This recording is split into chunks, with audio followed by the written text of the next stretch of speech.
Will sit in on the faculty meetings and will be put in charge of some of the classes. This way he or she will get a practical working knowledge of the job. I bet I could tell him a few things about how to run this school. Right into the ground. Patty'd make a great principal. Yeah. Wouldn't Callie be surprised if they picked me instead of her? Patty, would you stand up, please? I'm sure the whole class would be interested in what you were discussing. I was just saying that I thought I'd make a good principal. All right, that will do. I'm not sure Brooklyn Heights High is ready for you, Patty. Richard?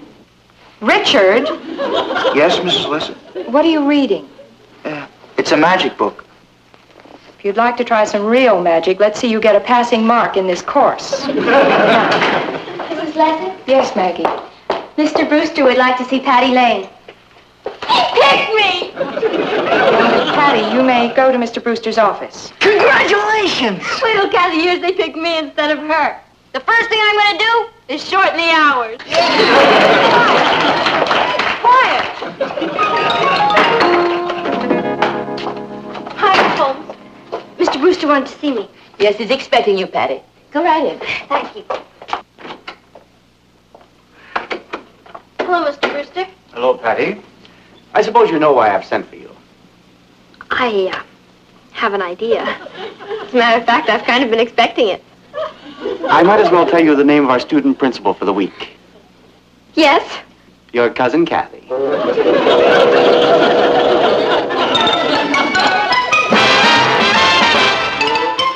Here's Kathy, who's lived most everywhere, from Zanzibar to Berkeley Square. But Patty's only seen the sights a girl can see from Brooklyn Heights. What a crazy pair! But they're cousins, identical cousins all the way. One pair of matching bookends, different as night and day. Where Kathy adores a minuet, the ballet russe, and crepe Suzette. Our Patty loves her rock and roll, a hot dog makes her lose control. What a wild duet, still they're cousins, identical cousins, and you'll find they laugh alike, they walk alike, at times they even talk alike. You can lose your mind when cousins are two of a kind. Coming to the basketball game this afternoon, Patty? I wouldn't miss it for anything in the world. What time do you want to meet tonight? Let's make it about 7:35. That'll give me a half hour for dinner and 5 minutes to do my homework. Let's see a movie. All right. What's playing at the Rialto? I don't know.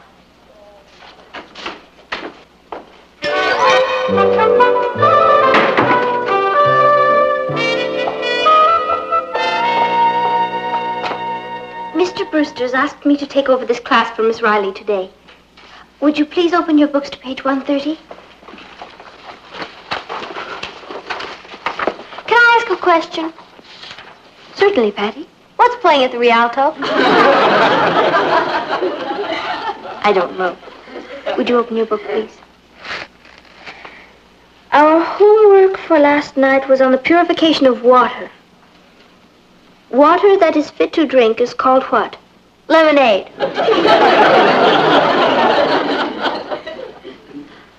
Sue Ellen? It's called potable. That's right.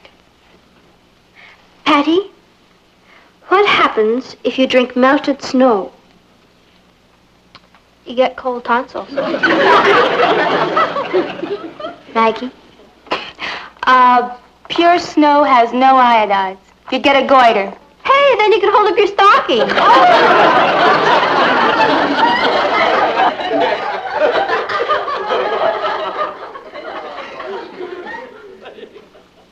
Patty, may we go on with the lesson? Sure. Teacher. Thank you. What happens if you put charcoal in water? You get wet charcoal. Patty, dirty water? All right. If I hear one more word out of you, Patty, I'm afraid I'll have to give you a demerit. Oh, please don't do that, teacher. Think of my family. This could be the Spartacus life my whole life. Consider yourself blighted. Patty Lane. 1 demerit. See that? My own cousin stabbed me in the back. We'll make that another demerit. Don't lose your head, Patty. She's serious. Richard? Oh, don't give him a demerit. Just put it on my check. I'll do that. Be my guest. Now, may we go on with the lesson? The lesson is never trust a relative. You all realize that we're having a chemistry test tomorrow. Gee willikers, I broke my test tube. All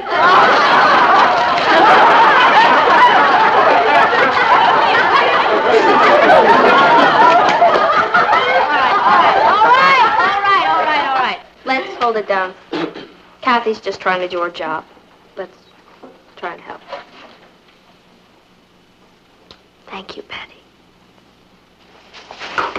As for the demerits,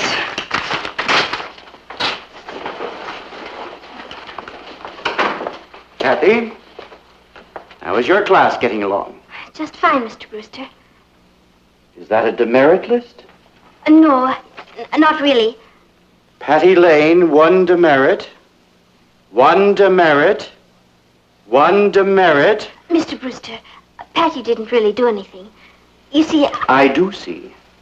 I realize this wasn't easy for you, Kathy. I respect you for it. Patty?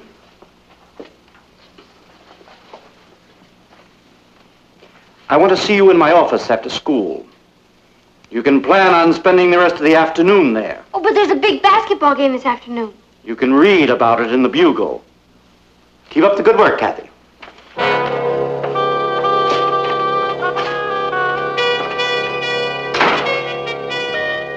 How many T's in traitor? Please, Mr. Brewster, you've got to let me go. I'm the team's mascot. No. I'm in charge of refreshments. No. I'm responsible for the tickets. No. Mr. Brewster, this is the big game of the year. The team can't win without me there. They're going to have to try. Just because my former cousin Kathy came up here and said a lot of terrible things. Patty, were you talking in class? Yes, Mr. Brewster. Repeatedly after you had been warned? Yes, Mr. Brewster. Would you have carried on like that if Mrs. Riley was in charge of the class? No, Mr. Brewster. But Kathy's just my... Kathy was put in charge by me. There were 2 reasons for that, Patty. First, because it was an honor that she merited. Second, because it was an opportunity to test the class in self-discipline. When I want fun and games in this school, I'll schedule them myself. You stay in the outer office and do your homework. When can I leave? When the basketball game is over. Hello, hello, hello. Hello, darling. Gee, I'm sorry I couldn't get home for dinner. That editorial meeting went on longer than I expected. Interesting? Dull. Things have not been dull around here. Oh? Where are the kids? In the dining room. I think I'll pop in and say hello. I'd suggest that you go by dog sled. Dogs? I wouldn't be surprised if it started to snow. You don't mean Patty and Kathy are still feuding? They make the Hatfields and the McCoys look like Damon and Pythias. Would you like some milk? No, thank you, Ross. How about you, Patty? No. How about some cake, Kathy? Yes, I think I will, Ross. Patty? No. Well, good evening, children. How's everything tonight? I'm all right, Dad. That's about it. Ross, dear, if you're finished, why don't you run along? I think it's going to get interesting. Girls, now you have a problem. I think maybe I can help you settle it. I've sat on a few arbitration boards, you know. The most important thing is to sit down face to face and discuss your problem. You're absolutely right, Papa. And I think that makes great sense. And I'm willing to do it any time. As long as she is not in the room. She's really mad. She didn't even eat her dessert. I'm going to have a little talk with her. Please don't, Uncle Martin. Patty's right. She's being blamed for something that I did. Kathy, you're not being very logical. Patty's being punished for what she did. I was going to throw that demerit list away when Mr. Brewster walked in.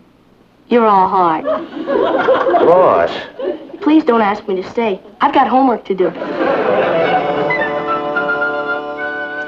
Kath, what kind of a world do you think this would be without discipline? I mean, if everybody could do exactly as he pleased. Chaotic, I suppose. You bet it would. Now, Patty is a natural-born leader. But her problem is that she's been leading for so long that she's just never gotten a taste of what it feels like to be led. So she really needs to learn discipline. I think you're right about sitting down face to face. And I'm sure I can explain that to her. If she'll let me in. She'll let you in. Oh, of course she'll let you in. Have you seen our room? It looks like no man's land. Good luck. Thank you. Good luck to all of us.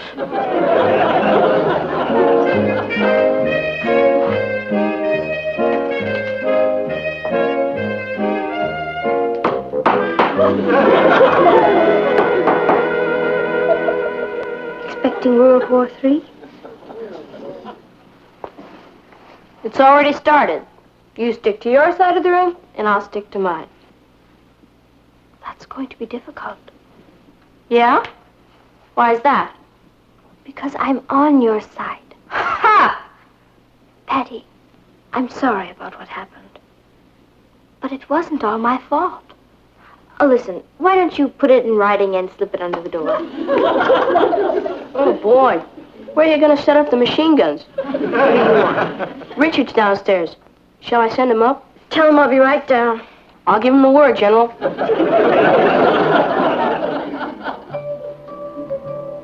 Patty, let's have a truce. That's what you want? It's what we both want. Good. I couldn't stay mad at you anyway. Friends. Friend. Come on to the movies with us. I was going to stay in it. As soon as I get dressed, I'll meet you downstairs. Checkity check. I'm glad we made up. I feel a lot better. So do I.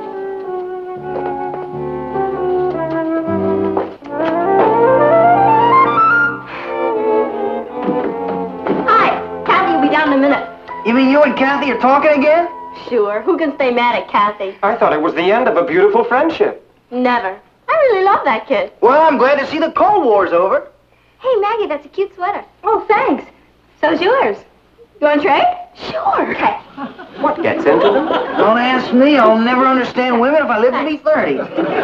Great basketball game this afternoon. Yeah? It was tie score right down to the last quarter. Yeah? You should have seen old Butterfingers dribbling the ball down for the winning basket and he fell flat on his face. You should have seen him. Oh, what happened then? Oh, didn't Kathy tell you? Kathy? How would Kathy know? Well, she went to the game. Kathy went to the game? Yeah, she kind of went with me. What do you mean she kind of went with you? Well, you couldn't go, and Mr. Brewster asked her to be in charge of the refreshment stand, so she... So while I was up there cracking my head on calcium carbonates, Kathy sneaked onto the basketball game with my boyfriend. She didn't sneak off, Patty. It was broad daylight. I'm ready. You Benedict Arnold, don't you come near me!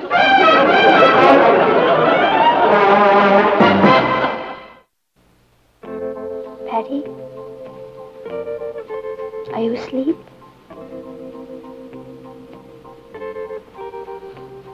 I know you're awake. How was the movie? I checked to see what was playing at the Rialto. 7 empty coffins. The same picture you saw last week. Do you know? That makes 14 empty coffins. I called Dr. Fair tonight. I was worried about you.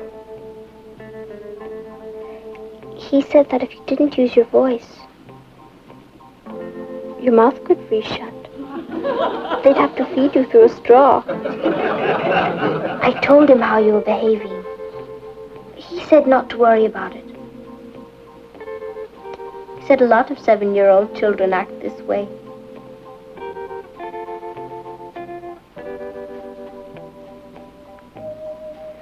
Patty, it wasn't my idea to go to the game. Mr. Brewster sent me. All right. Don't talk to me. But if you wake up in the morning with very long ears, don't blame me.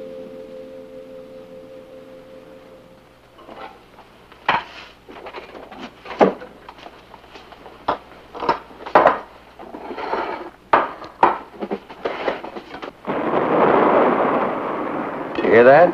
It was thunder. Oh, I thought maybe it was cannon fire from the girls' bedroom. What happened? I thought that they were all made up. Patty claims that Kathy broke the truce, retroactively. We may have to refer this to the United Nations.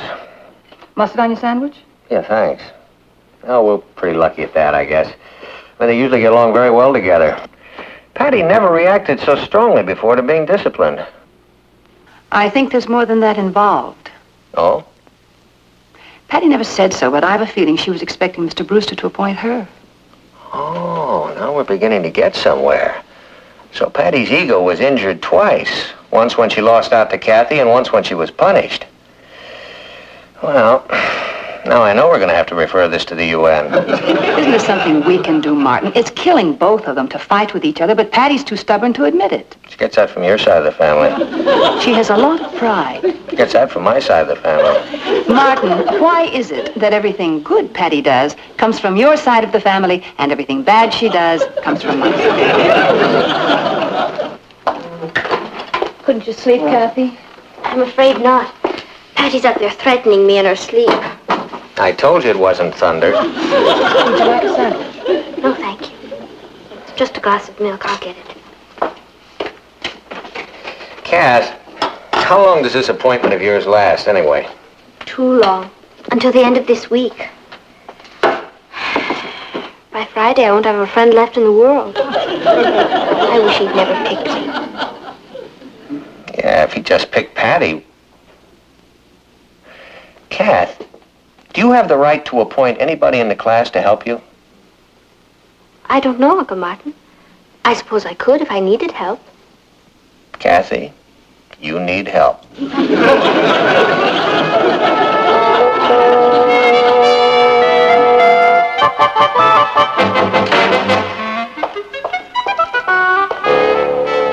Okay, everybody, hold on to your hats. Guess who's teaching this class? Me! I guess Kathy bit off a little more than she could chew, so she asked Mr. Brewster if I could help her out. Poor kid. Well, the old master's here, so everybody, let's get to work. My motto is, everyone gets an A. I guess this is the hour for history, so let's crack our books at page 273. The war with Spain. Si, senorita. Okay. You all be on the Spanish side, and I'll be on the English side. Now, this beef wasn't just with Spain and England. There were a lot of other countries stewing around in it. Portugal and France. It's kind of a beef stew. Beef stew. Well, now that we know what's cooking. Who knows why England went to war with Spain? I know, Teach. The tamales were too hot. I'll give you a hint. Turkey was involved. There wasn't enough dressing. All right, fellas, look, I like a joke as well as the next guy. But we have 15 pages of history to get through today. Okay, Who was Ferdinand? He was a bull. Okay, if you don't want to do it here, I'll just assign it for homework. Homework? That's right. Okay. I want you to identify for me Charles V, Henry IV, Philip... I know who Philip is. Who? He's my cousin. He has a little meat market. That'll be enough out of you, Alfred. She thinks she's Mr. Brewster. All right, Alfred. That's one demerit. Excuse me. Don't worry about it, folks. I'll take care of it.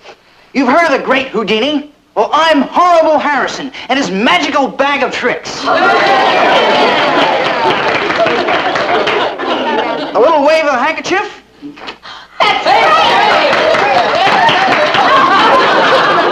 All right, the show's over. Let's get back to the war with Spain. Another magical effect of the handkerchief. Anybody want to buy a sock? Richard, if you do one more trick, I'm going to give you 10 demerits. She has a great sense of humor. You've heard of a barber pole? Well, I've got one right with me. All right, Richard. You're at 3, 4, 5, 6, 7, 8, 9, 10. Can I have that list, madam? Richard! How are you getting along, Patty?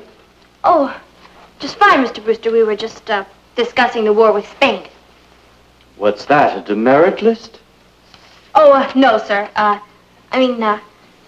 exactly. It's more... Well, looks like you were having your own little war in here. Not really, Mr. Brewster. Richard Harrison. Yes, sir? I want to see you in my office at the close of school today.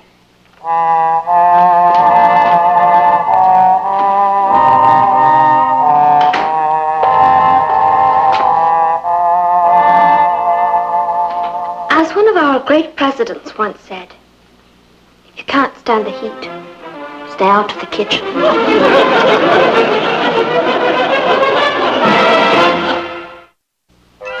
10 demerits. And I gave them to him with my own little pencil. Mr. Brewster will give him life. Did his tricks work? That's beside the point, Ross. He shouldn't have been doing them in the class. He'll never speak to me again. And I don't blame him. What would have happened if you hadn't stopped him, Patty? How do I know? I'm not a philosopher. I'm just a poor, sick kid who's lost her boyfriend. He'll come back, Patty. Yeah? By the time he works off those demerits, he'll be too old for me. Guess who? I'll get it.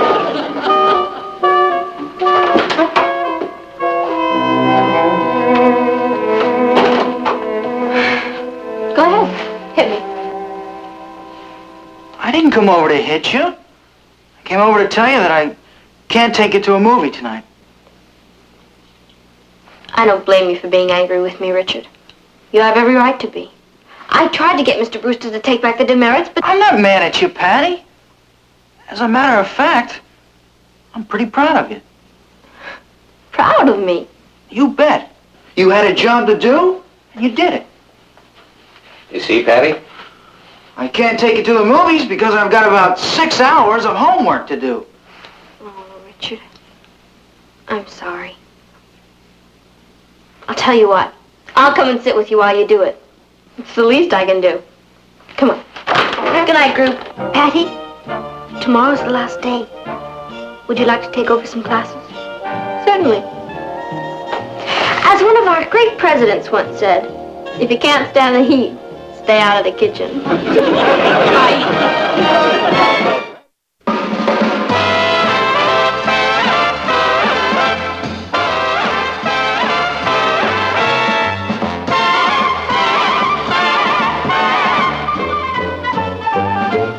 Here's Kathy, who's lived most everywhere, from Zanzibar to Berkeley Square. But Patty's only seen the sights a girl can see from Brooklyn Heights. What a crazy pair! But they're cousins, identical cousins, and you'll find walk alike, at times they even talk alike. You can lose your mind when cousins are... Patty, you'd better hurry. You're going to be late for class. I can't find my history book. Oh, well, it doesn't matter. I'd probably never pass the test anyway. Patty, why don't you try positive thinking? Okay. I'm positive I can't pass the history test. I'll see you later. Hi, Patty. Are you going to the shake shop after school tonight? I guess so. Why? Would you do me a favor? Tell Mr. Anderson I won't be there.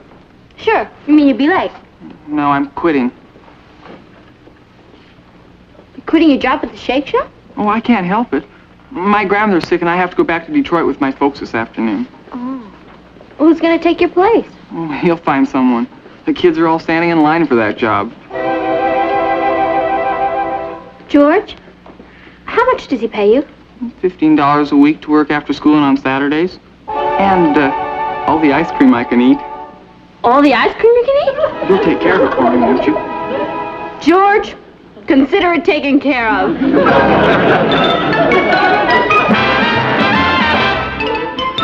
Meet Kathy, who's lived most everywhere, from Zanzibar to Berkeley Square. But Patty's only seen the sights a girl can see from Brooklyn Heights.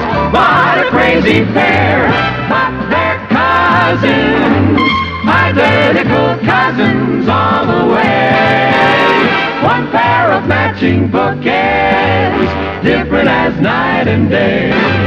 Where Kathy adores a minuet, the ballet russe, and crepe Suzette. Our Patty loves to rock and roll, a hot dog makes her lose control. What a wild duet, still they're cousins, identical cousins, and you find they laugh alike, they walk alike, at times they even talk alike. You can lose your mind when cousins are two of a kind. Hi, Mr. Anderson. Hello, Patty. What would you like? A job. Oh, I don't need any extra help. I have George. Not anymore, you don't. His grandmother's sick and he had to go to Detroit. Oh, I'm sorry. Well, I'll have to get someone else. That's what I was just telling you. Oh, I need someone with experience. You've never worked behind a fountain. Mr. Anderson, I spend more time in this place than I do at home. I was thinking about a boy. Think about a girl. Look, I'm a leader, right? Right.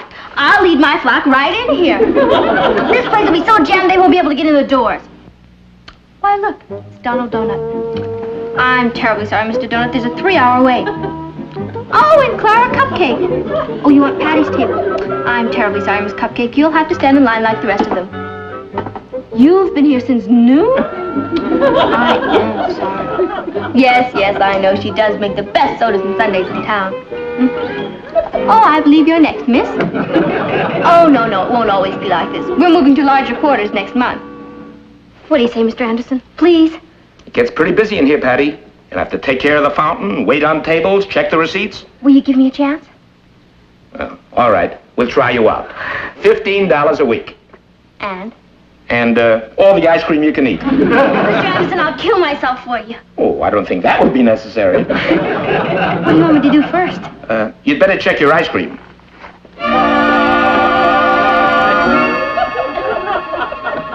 My ice cream.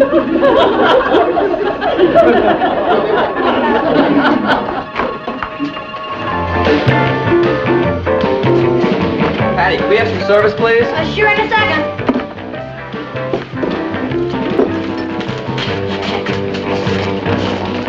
Yeah. I'll have a kitchen sink, chocolate, strawberry, and tutti frutti, all the nuts, no cherry, and plenty of whipped cream.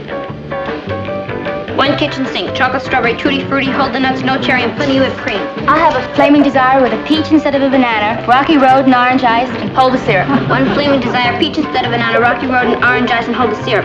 One kitchen sink, chocolate, strawberry, tutti frutti, hold the nuts, no cherry, and plenty of whipped cream. I'll have a pink elephant. Hold the elephant, an extra dip of banana ice cream, no whipped cream, and plenty of syrup. One pink elephant, hold the elephant, an extra dip of banana ice cream, no whipped cream, and plenty of syrup. One flaming desire, peach instead of banana, rocky road and orange ice, and hold the syrup. One kitchen sink, chocolate, strawberry, tutti frutti, hold the nuts, no cherry, and plenty of whipped cream. A chocolate soda, please. Chocolate soda, fine. Wonder how long Patty's gonna hold that job. As long as she wants to. terribly difficult. I bet she doesn't last a week. Oh, I bet she does. Patty has a wonderful memory. Yeah, that's right. She does. Gee, I'm terribly sorry. I forgot one of those orders. What did you want?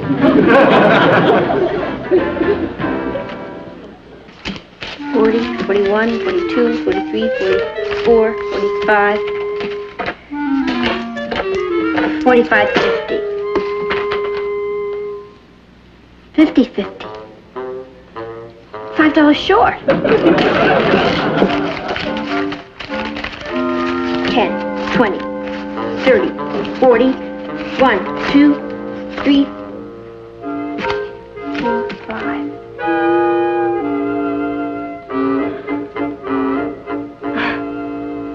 Mr. Anderson, the most amusing thing just happened. I was just checking the cash receipts, and I found I was $5 short. Oh, what do you do in a case like that? Fire someone, that's what you do in a case like that. Did you finish checking out your receipts, Patty? Yes, Mr. Anderson. Did it check out all right?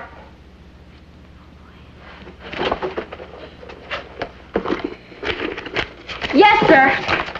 To the penny. You are, Mr. Anderson. $50 and 50 cents. Fine. You can run along now, Patty. You must be pretty tired. Oh, no, not me, sir. I'm strong as a horse. You do want me back, don't you? Oh, I certainly do. Good night. Thank you, Mr. Anderson. Good night.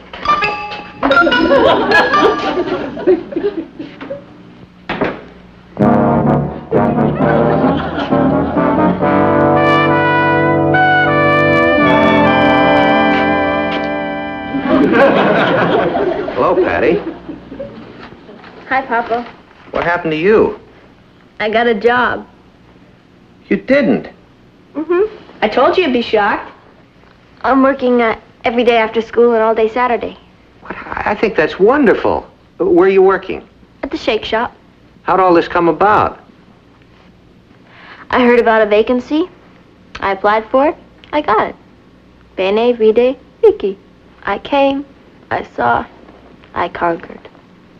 Thanks. How much do you get paid? $15 a week. And all the blisters I can raise. She gets to eat all the ice cream she wants. Boy, I'd work for nothing. Papa, speaking of working for nothing, could I have a little loan from you? Well, now that you're part of this country's labor force, I guess you're a pretty good financial risk. How much would you like? $5. Thanks, Papa. I'll give it back to you on payday. Oh, and, since I'm practically earning my own living now, I won't be needing my allowance anymore. Can I have her allowance? May I have her allowance? May I have her allowance? No. Well, if I wasn't going to get it anyway, why did I have to get grammatical? Hello, darling. Well, what do you think of our working girl? I think it's wonderful. How are your feet? Great. Look at the condition of her feet, and not a complaint out of her. You know, you picked a pretty tough job, Patty. Do you think you're going to be able to stick it out? She'll stay there until the ice cream runs out. Sure, I'll stick it out. What do you think I am, some kind of quitter? No. I think you're some kind of wonderful girl. I'm very proud you're my daughter. Thanks, Papa. If I had the choice of all the sisters in the world, I'd only want you. Thank you, Ross.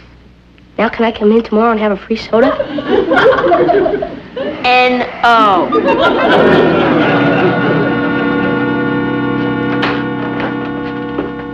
Hi, Ross. Hi, Richard.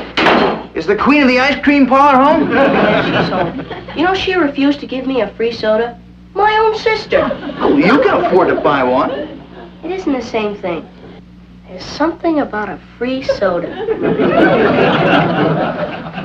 Like, hi, everybody. Oh, good evening, Richard. Hello, Richard. You all set for the strike and spare bit? I assume that means you're going bowling. Bowling. Mm-hmm. What's the matter with you? Nothing. I'm ready. Let's go bowling. She all right? Patty's had a very hard day, Richard. You mean she's knocked out from those few hours she worked in the shake shop? Are we going bowling or not? Mm-hmm. Right away. She's gonna be the life of the party. Richard, I think it would be better if Patty didn't go. I'm sure she'll feel fine tomorrow. Tomorrow. Come on, Patty. I'll help you.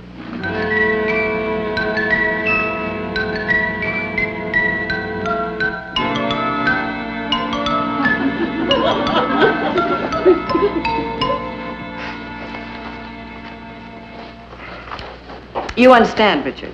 No, I sure don't. I mean, Patty and I have gone dancing for 4 hours without stopping.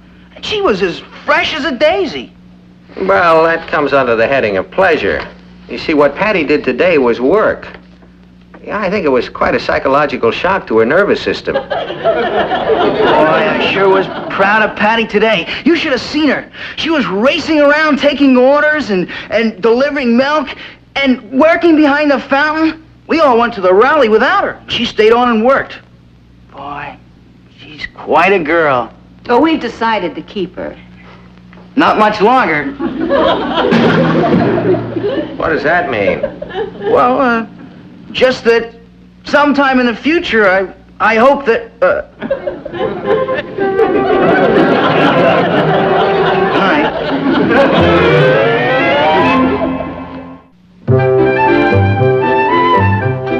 Drink your milk. Boy, I'd like to get my hands on whoever invented cows. Morning. Morning. Where are the girls? Kathy's already had her breakfast. Patty's still asleep. At this hour? Isn't she feeling well? She's just tired. She's been carrying trays in her sleep all night. I have to get accustomed to the idea of Patty's being a working girl. Don't get too used to it. She won't last that long. Patty may surprise you. She's already surprised me. She isn't going to give me a free soda. I bragged to all the kids at school that my sister's working at the shake shop. I'm a laughingstock among the younger generation. A thing like this could give me a traumatic experience, whatever that means. That means you've been watching too many doctor movies on The Late Show. If I watch just one more, I'll bet I could be a brain surgeon. Scalpel. Suture. Natalie, Don't look at me. He knows he's not supposed to watch the show. then why do you watch them, Ross? Because they're there. Well, I don't mind them being there. Just make sure you're not. Yes, sir. Well, there goes a whole career down the drain. Patty, get up. Desire, pieces instead of banana. Oh, hold the flame. Patty.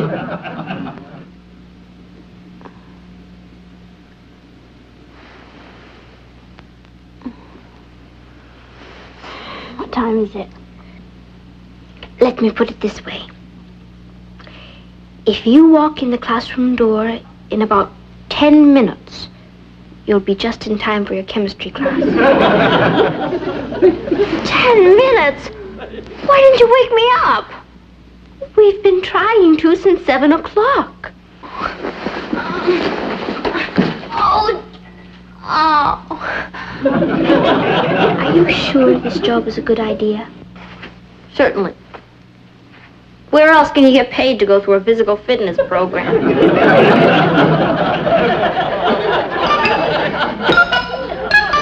Hi, I'm sorry it took so long. Come on, 3 more. Okay.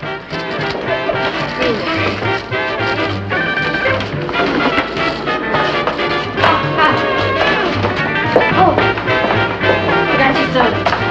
Yours.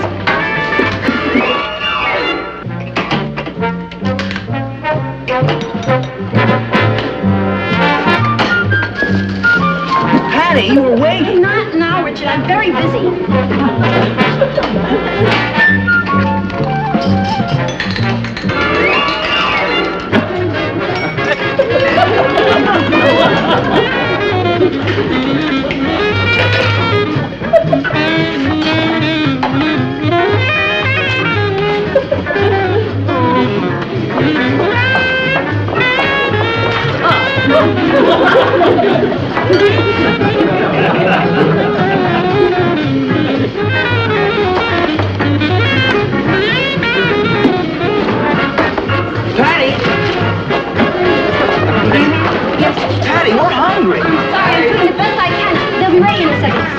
Yes. Where are the sodas? Oh, they're coming. I forgot. I'm sorry.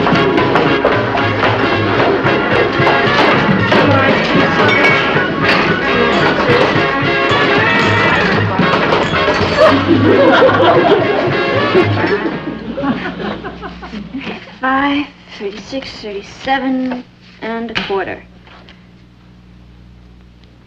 39 and a quarter. I'm $2 short again. Boy.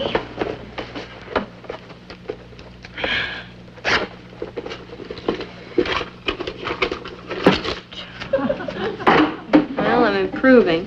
Almost through figuring your receipts, Patty? Yes, Mr. Anderson. Did it come out right? To the penny. Would you like a banana milkshake before you go? You've reached the point of no return. Point of no return? That's what I call it when I've had a new clerk long enough so I begin showing a profit again. Tomorrow is Saturday, so I'll expect you to open the store at 8 in the morning. 8 o'clock? Yes, sir.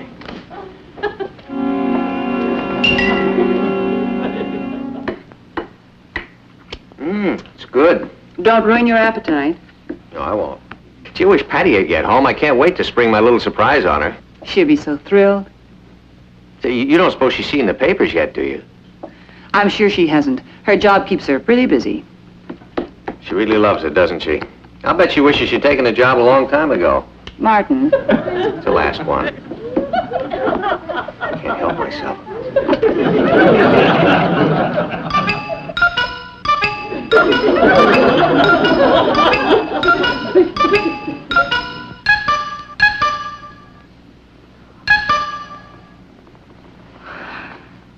Patty, you look terrible. I feel like the inside of a milkshake. I can't keep it up any longer. Then don't. Don't worry. I won't. Do you know where I'm going to be at 8 o'clock tomorrow morning? Asleep. And I'm going to sleep right through till summer. Boy, no wonder they call them soda jerks. Well, I just handed in my resignation. Hello, darling. Hi. Well, home is the hunter, home from the hill, and the sailor home from the sea. How's our little working girl? I want to talk to you about that. Yeah. I've got something I want to read to you first. This is my editorial in today's Chronicle. In an age when teenagers are too often thought of as a group of juvenile delinquents, perhaps it's time that someone pointed out the other side of the coin. Time some tribute was paid to the hundreds of thousands of decent youngsters who are our junior citizens. Because of a few loud-mouthed, ill-mannered hooligans, we tend to forget that the great majority of teenagers are courteous, respectful young men and women, determinedly training themselves for places as leaders of tomorrow's America. This writer is as guilty as other parents intending to underestimate our children. We have a teenage daughter in our house. We watched her begin a job a few days ago, and we confess with shame that we thought it would be a passing fancy, losing out to more important things in life, such as movies, basketball, and television. We were wrong. This is our apology to her and to the rest of young America. Thank you, Papa. What to say? You don't have to say anything, honey. Actions speak louder than words. I think I'll go up and have a little rest. Excuse me. I have to be at the shake shop at 8 o'clock in the morning.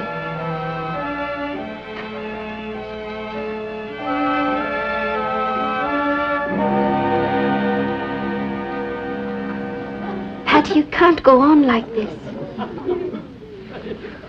I'm hooked. If I quit, I'll let Papo down. I'm sure if you told your father what this job was doing to you, he'd understand. He'd understand I'm a quitter. I don't know how I got mixed up in this. But I seem to be representing teenage America. You know what he wrote about me? Yes. But it wasn't meant to be your epitaph. How long are you going to keep working? Until I'm old and stupid. I'm already stupid or I wouldn't be in this mess. Well, I see we have a new conscript. What's a conscript? A conscript is someone who's been drafted for a job. You mean kind of like a slave? Kind of. That's me. Thanks, we're almost through. Say, did Patty go out No, I think she went to bed. this early? Martin, do you think this job's too much for Patty? I have a feeling she's working too hard. Oh, I think she's having the time of her life. I worked in a drugstore when I was a kid. I had a ball.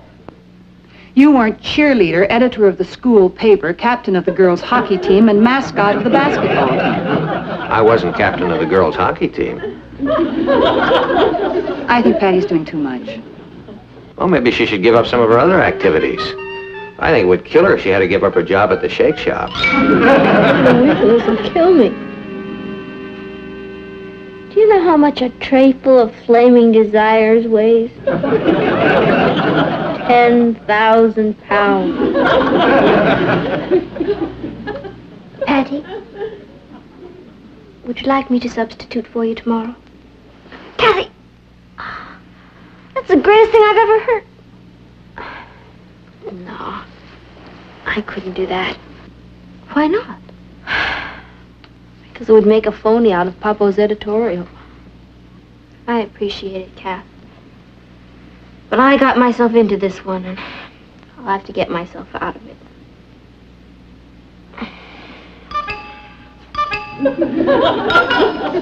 I want to talk to you.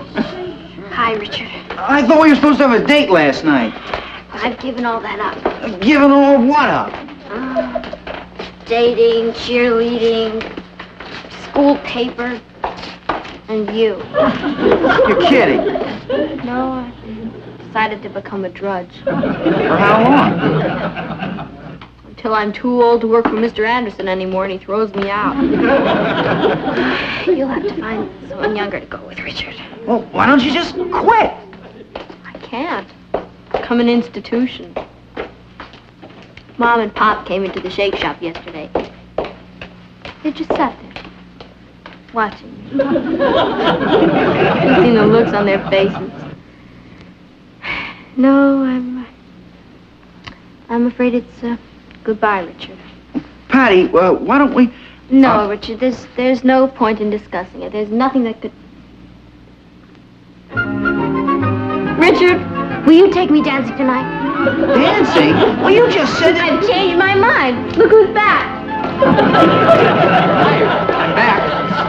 Oh, George. I love you.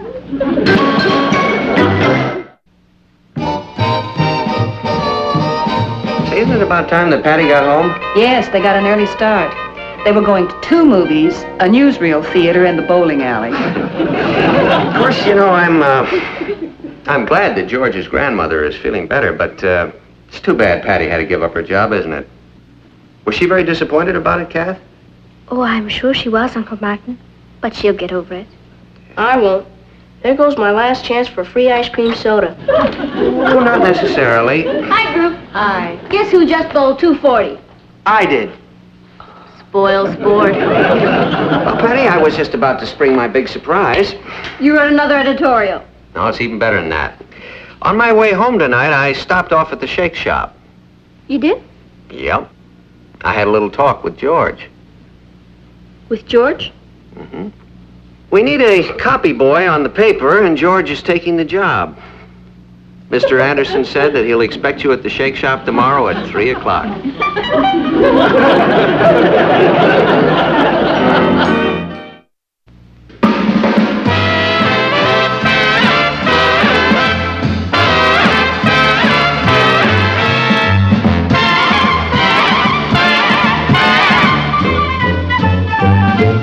Here's Kathy, who's lived most everywhere, from Zanzibar to Berkeley Square. But Patty's only seen the sights a girl can see from Brooklyn Heights. What a crazy pair! But they're cousins, identical cousins, and you'll find alike, at times they even talk alike. You can lose your mind when cousins are two of a kind. Hey, I wondered where this picture album was.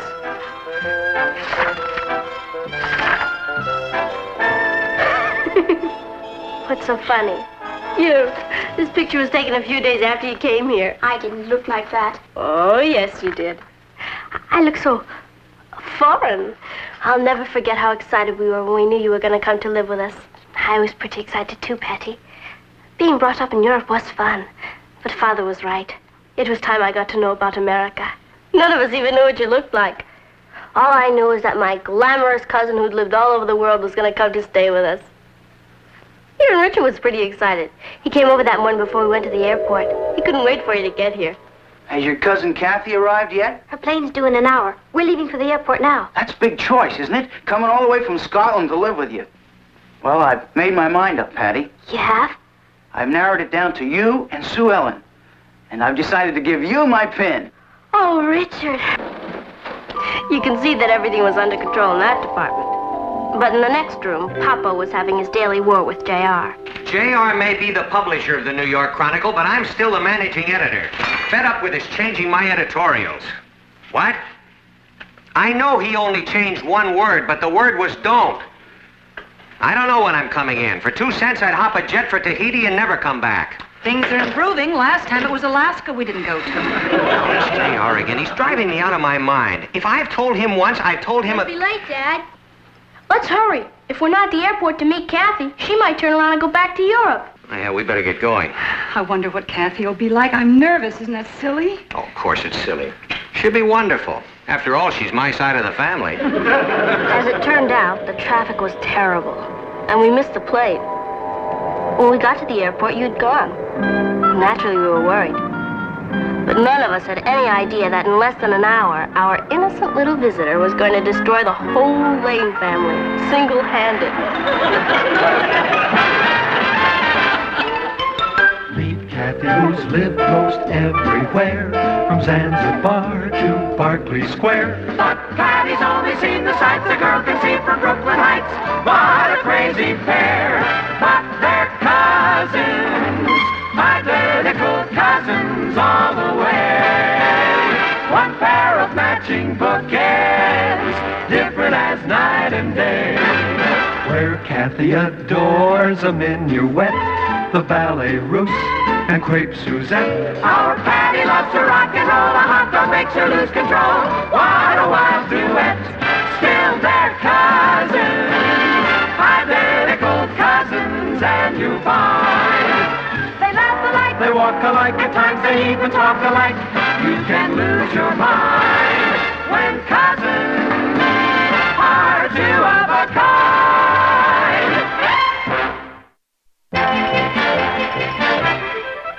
Mr. Castle, I finally reached his house. The housekeeper said Mr. Lane left very early this morning for the airport. Just exactly what did Mr. Lane say when you talked to him this morning? He said that for 2 cents he'd get on a jet and never come back. But he was joking. Ah, I'm not laughing. Nobody is indispensable around here except me, Miss Gordon. Lane can be replaced. He has exactly 1 hour. Yes, Mr. Castle. We got jammed up on the expressway, and there's no sign of her here at the airport. There hasn't been any word from her at all? I haven't seen hardly hear of her. Well, she has the address. She'll probably head for the house. We'll be right home.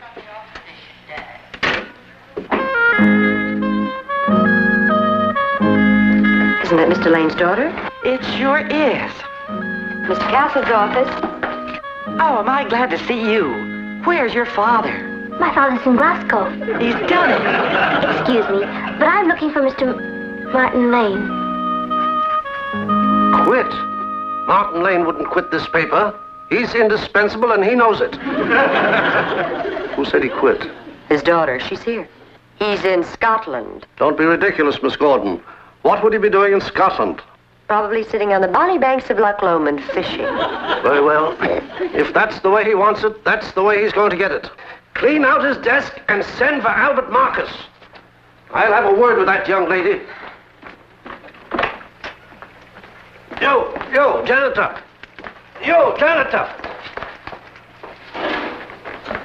Take that name off the door right now. Yes, sir. And as for you, young lady, you can take a message to your father. I hope he enjoys living in Scotland.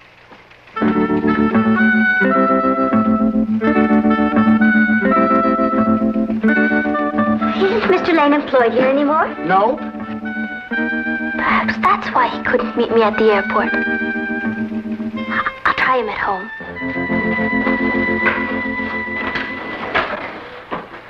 Hello. I'm here. Well, don't just stand there. Go clean your room. It's a mess. Folks will be back in a minute.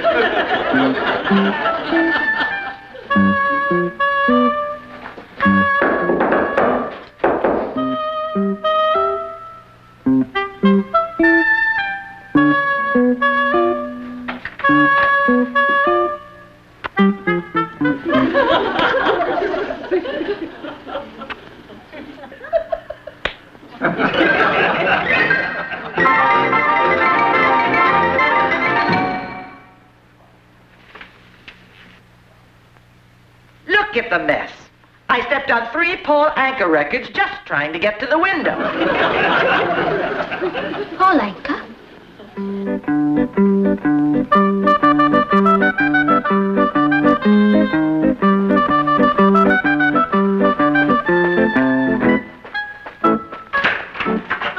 She's lost. She might have gone to the police. Maybe she did. I'll call. Come on, Ross.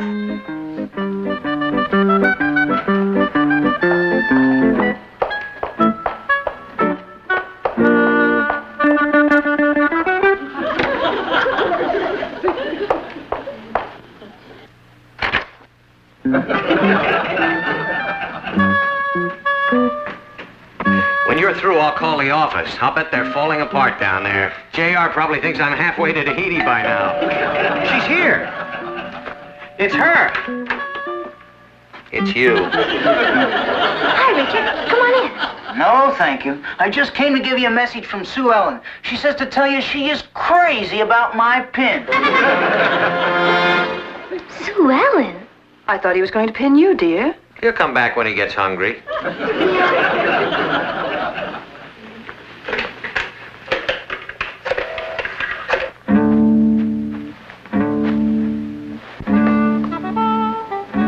Missing persons. What's cooking? Mrs. McDonald's wigged out. She's flipped. She thinks I clean...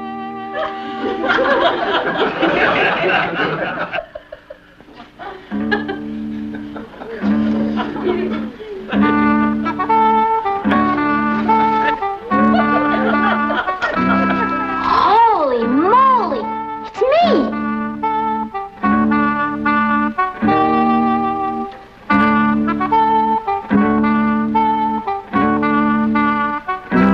By the stone of Scone. It's I. Kathy. Oh, Kathy. Welcome, Kathy.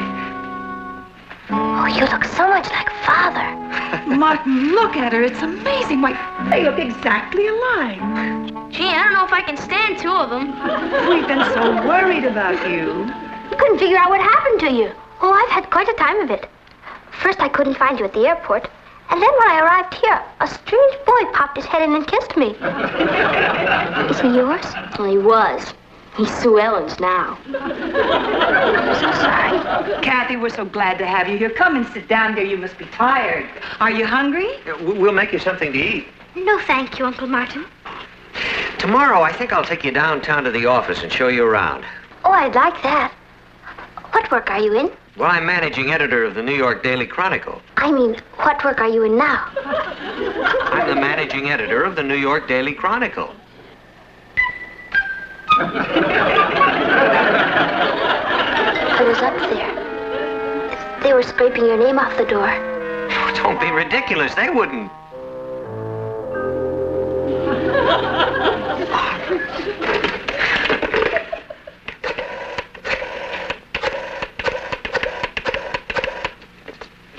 New York Daily Chronicle. Hello. What's the name of your managing editor? Albert Marcus. Would you like to be connected?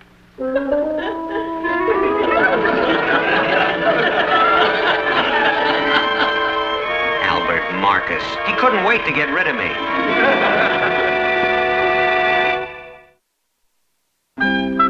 I'll never forget that day. None of us will. Papa lost his job. I lost Richard. I felt like a jinx. I was ready to turn around and go back home. I'm glad you didn't. Look at all the excitement we would have missed. I know. I guess the first time we realized the possibilities was when we tried that mirror routine. Mirror routine? Oh, yes. That was fun, wasn't it? Mm-hmm. We were pretty good, too. Even had me fooled for a while. March, you? Okay, now, when I say go, wait a beat, then go. And go.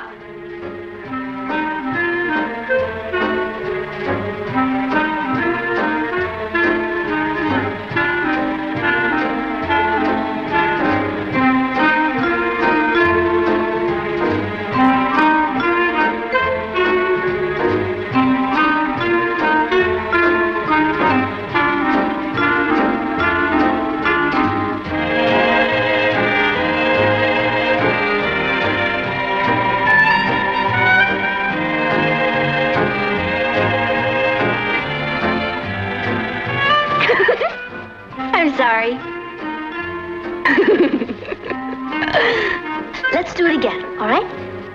Ready? Go. You goofed again. Goofed? Goofed? Yeah, messed it up. You know, snaffled. Don't you speak any slang? I'm afraid not. You know what they say. Next scary fastest omnia. Who says that? It means it isn't necessary to know all things. You speak Latin. The only Latin I know is Paul Anka.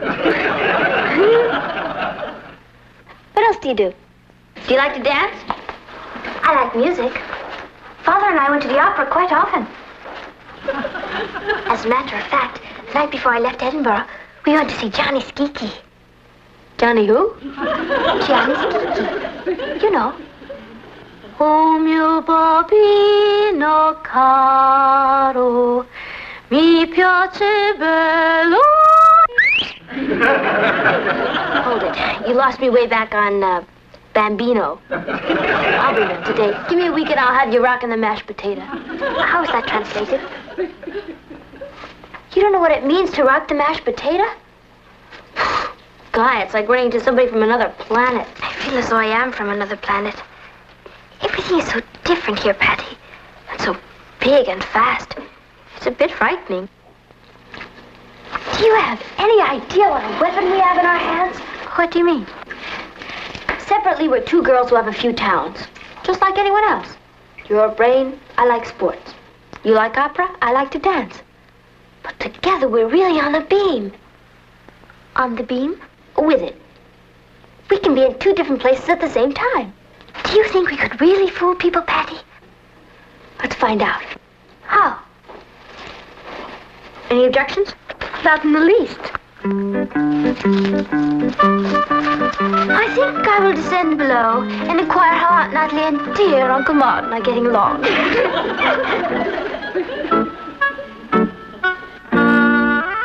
Am I interrupting, Aunt Natalie? Am I interrupting, Aunt Natalie? Of course not, Kathy. We were just saying how wonderful your being here is going to be for Patty. As a matter of fact, she could use a steadying influence. Patty isn't as mature as you, dear. She's a bit flighty. She's a three-wheeled monster. Perhaps my being here is going to be an imposition on everyone. An imposition? We've always wanted another daughter. You have? Yes, and now that we have you, our family's complete. Just don't let Patty rope you into any of her kooky schemes. Is your room comfortable? Yes, very. Because if it isn't, why, we'll get Patty to change with you. Oh, no, I wouldn't think of it. Well, remember, this is your home now. Sometimes Patty can be a little selfish. A little selfish? So if there's anything of hers that you want, you just let us know. Actually, I just came down to tell you how wonderful everything is. Excuse me. I have a feeling they're going to get along just fine.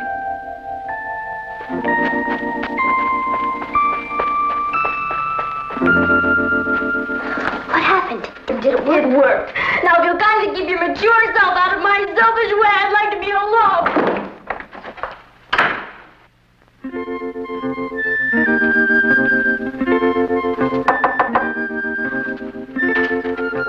Patty? Patty, did I do something to hurt you?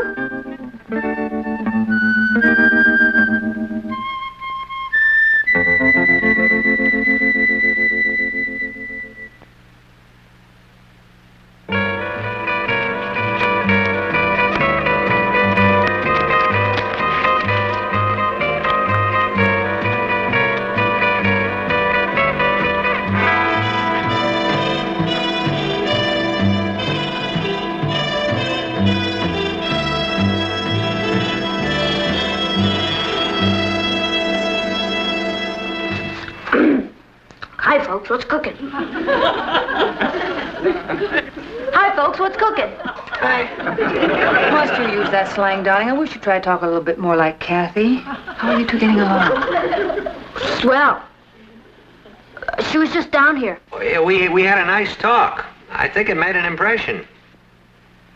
What'd you talk about? You mostly.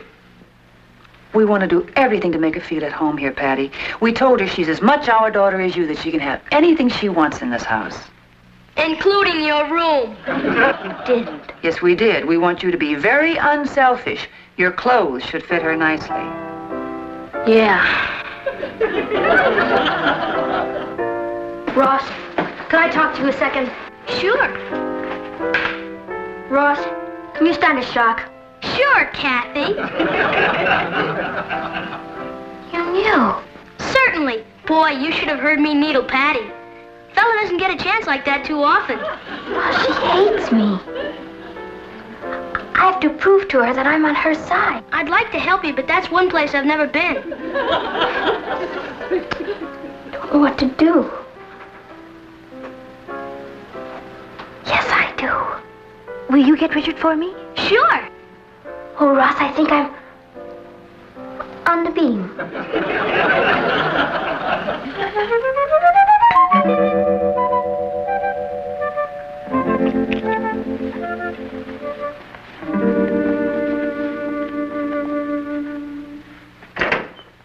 Hi, Richard. I can only stay a second.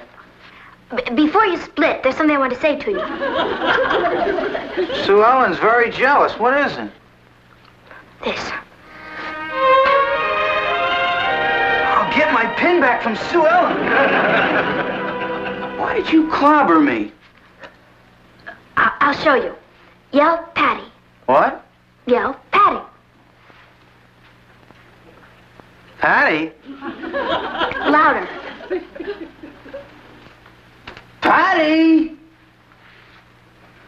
Richard.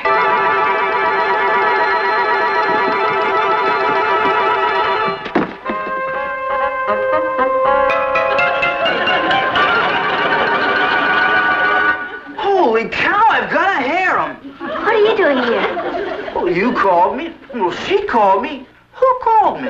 I did. He's going to get his pin back from Sue Ellen. Oh, Kathy. You're Kathy? Catherine Margaret Rowan Lane of Glasgow. Boy, are we gonna have fun. Who's we? How am I gonna know who's who? You'll know.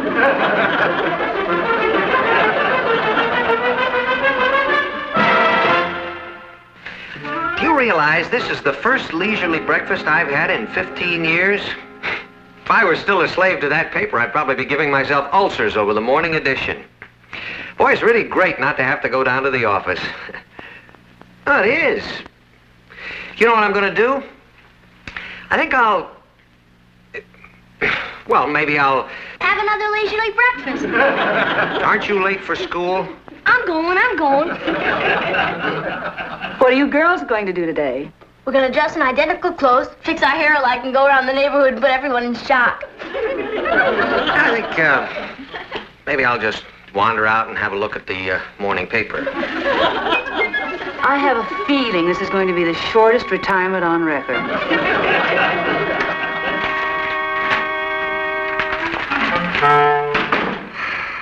No. It's flat. Flat. It's flat. There's no flavor. There's something missing. Martin Lane. That traitor.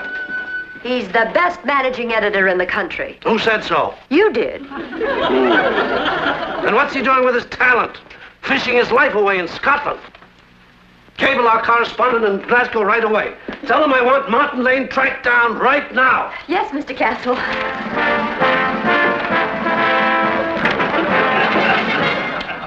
That's game. Set him up again. Oh, Dad, do we have to play another game? Yes. Mom. Martin, dear, why don't you call J.R.? No, sir. I'm having too much fun around here. Are we going to spend the rest of our lives playing checkers? Maybe. It was all a misunderstanding. J.R. thought you walked out on him and his feelings were hurt. Wouldn't do any harm just to call and say hello. Well, I suppose I might do that. Would you excuse me, son? Sure. Sure.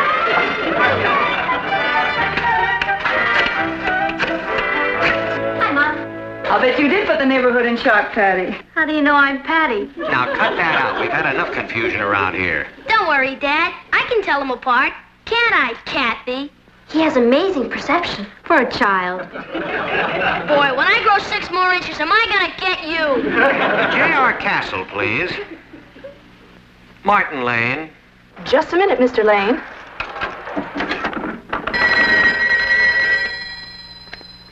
Yes. We've got Martin Lane.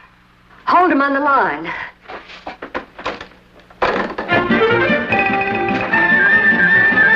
We've got Martin Lane in Scotland. Hello, Martin. Can you hear me? Yes, I can hear you fine. Sorry to disturb you in the middle of the night this way. How are things over there? Like, they couldn't be better. How's everything over there? They're fine over here, too. Just fine. How long a vacation are you planning to take? Vacation? Now, just a minute. What about Albert Marcus? Well, we'll discuss that when you return from Scotland. How soon can you get back? He thinks I'm in Scotland. Well, I don't know, J.R. Beautiful country over here. The heather is in season, and All right, Martin, you can write anything you want, only just come back. That's a deal. I'll be back in time to put out tomorrow's Bulldog edition. Fine, Martin, fine. Have a good trip. Goodbye, J.R. Terrible overseas connection. He had to yell all the time. Did you hear that? He's going to quit messing with my editorials. Yeah, no more checkers. And it's all because of you, Kathy. You're the most exciting thing that's ever happened to this family. I only told you. So, everything turned out all right after all. Papa got his job back, I got Richard back, and you joined the family. For a while there, I didn't think I was going to make it. Do you know what I love about you, cousin? Yes, Tom Sawyer. While you've been talking, I've been cleaning the room.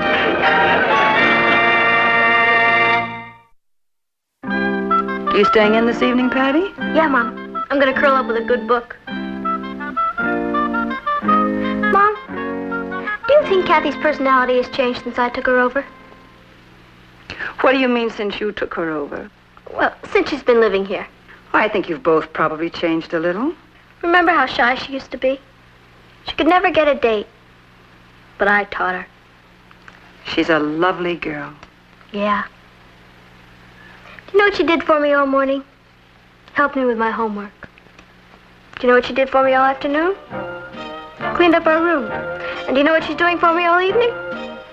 Seeing a movie with my boyfriend, Richard. Good night.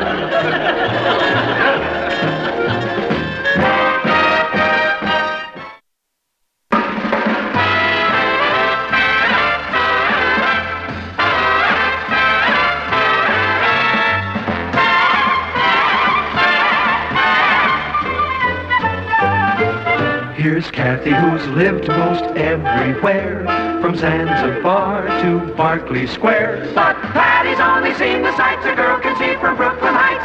What a crazy pair, but they're cousins, identical cousins, and you'll find They laugh alike. they walk alike, at times they even talk alike. You can lose your mind when cousins are... Going to do all that, Dad? Is it going to do all what?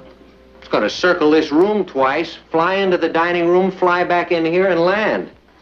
Are you sure, Uncle Martin? Oh, sure. Operates by remote control. It won't hit the lamps, will it, Martin? Will you relax? I'm the oldest pilot on the line. Okay. Here we go.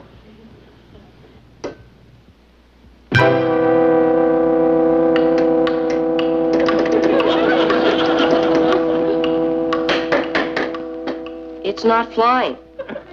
They sure don't build them like they used to. It's probably defective equipment. Probably. Kathy, where's Patty? She's getting ready for a date, Aunt Natalie. Say, who put this picture of Richard in the living room? Patty thought it would look nice here. She was wrong. Tell Patty she can just put it back in her room. Tell Patty she can just put what back in her room? This picture of Richard. What are you all dressed up about? Big date. You know, I did him an injustice. I didn't really appreciate him. But you know something? He's handsome, warm, brilliant, and punctual. I'm really a very lucky girl. I'll go let him in. Richard is handsome, warm, and brilliant? To each his own. Well, I know, but that's ridiculous. I've never seen Patty so worked up about a date with Richard before. She usually takes him for granted. Yes, she acts as though this is a special occasion. I think it is. Mom, Papa, I'd like you to meet my date. Colonel Jeffrey Davis III.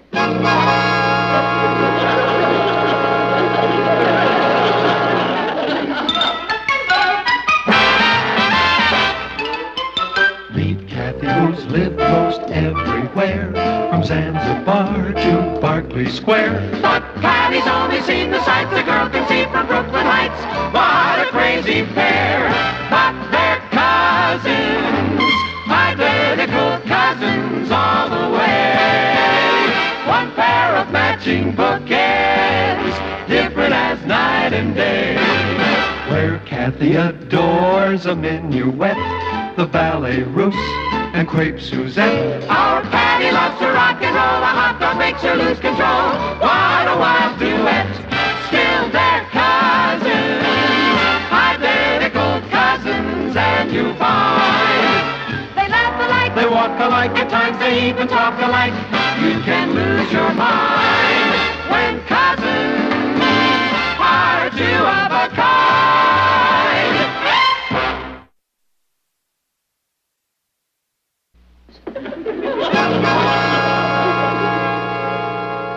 Jeff is a cousin of Harriet's. You remember my girlfriend who moved to Indiana Harbor? Well, she wrote me that Jeff was coming to New York. And I tried to get him a date, but Kath was tied up and all the other girls were busy. So I guess he's stuck with me. I was lucky. Oh, I'll get it.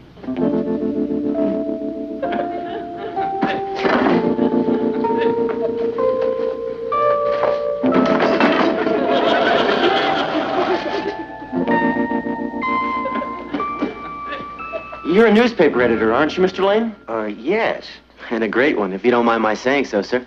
I'm editor of my school newspaper, and we use the Chronicle as a model of journalism. Do you really? Yes, sir. Do you know anything about airplanes, Colonel? It's a Beechcraft Musketeer. It's a good model. It just won't fly. Dad couldn't get it airborne. Did you turn the propeller, sir? Well, what do you know? I just came over to help you out.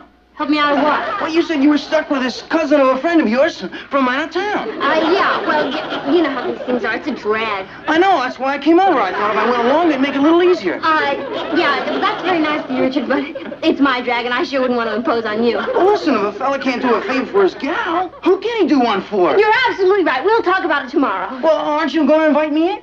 Well, I would, Richard, but you know how nervous these small-town boys get in front of strangers. Boy, you're really stuck, aren't you? Yeah, well, I can handle it. Why don't you just Well, run listen, along now? I'll just go in and say hello and put him at ease. Rich! Look who's here, everybody. It's Richard Harrison. Uh-oh. Hello, Richard. Richard? Hi, folks. Richard, I'd like you to meet Colonel Jeffrey Davis. This is Richard Harrison, a friend of mine. It's a pleasure, Mr. Harrison. Colonel, please call me Jeff. Won't you sit down, Richard? Thanks, I will. Harriet gave me a list of places for you to show me. Oh, sure. I wouldn't want to let good old Harriet down. How long are you going to be in New York? Well, I'm not sure. I'd like to stay here as long as possible. It's very hot in New York during the summer. Do you go to the same school as Patty? That's right. I'm captain of the football team. Oh, I'm afraid I never made captain. I play end. Well, I guess that's better than nothing. Yes, I was lucky. It's the first time anyone from our academy was chosen to play all-conference. You're all conference? Wow, can I have your autograph? Oh, I don't think sports are really that important. I'm much more excited about the Oxford scholarship I just received. You received an Oxford scholarship? Yes, sir. That's one of the reasons I'm in New York. That's great, Jeff. Yeah, that's great.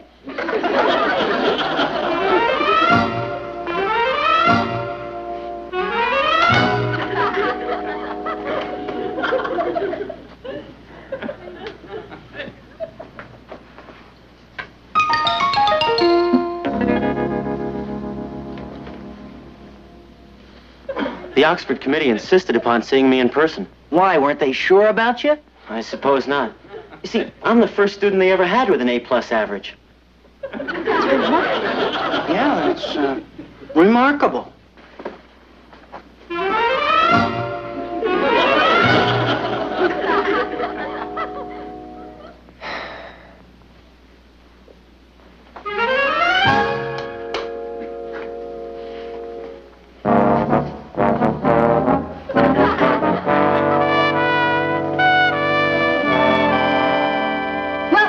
I guess we better get going, Jeff. Sir, what time would you like Patty home? What time would we like Patty home? Well, why don't you give yourselves time for a soda after the theater? Yes, ma'am. I'll deliver her to her doorstep at 11:37. Yeah, that sounds fine. Good night, folks. Thank you so much for the hospitality, Mrs. Lane. Not at all. You must come to dinner sometime. I'd be honored. What about Thursday? Well, thank you, ma'am. They have spaghetti on Thursday. Would you like to come to dinner, Richard? No, thanks. I'll be very busy that night. Good night. Oh. Good night.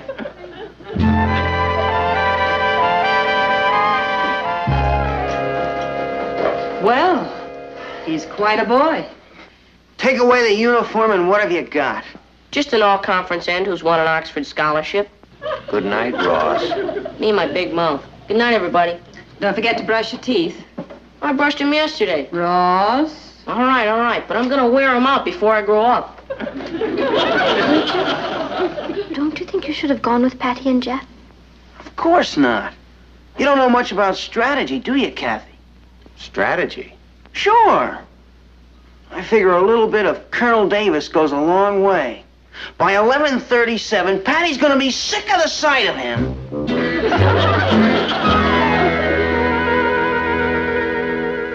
Jeffrey Davis III is absolute heaven.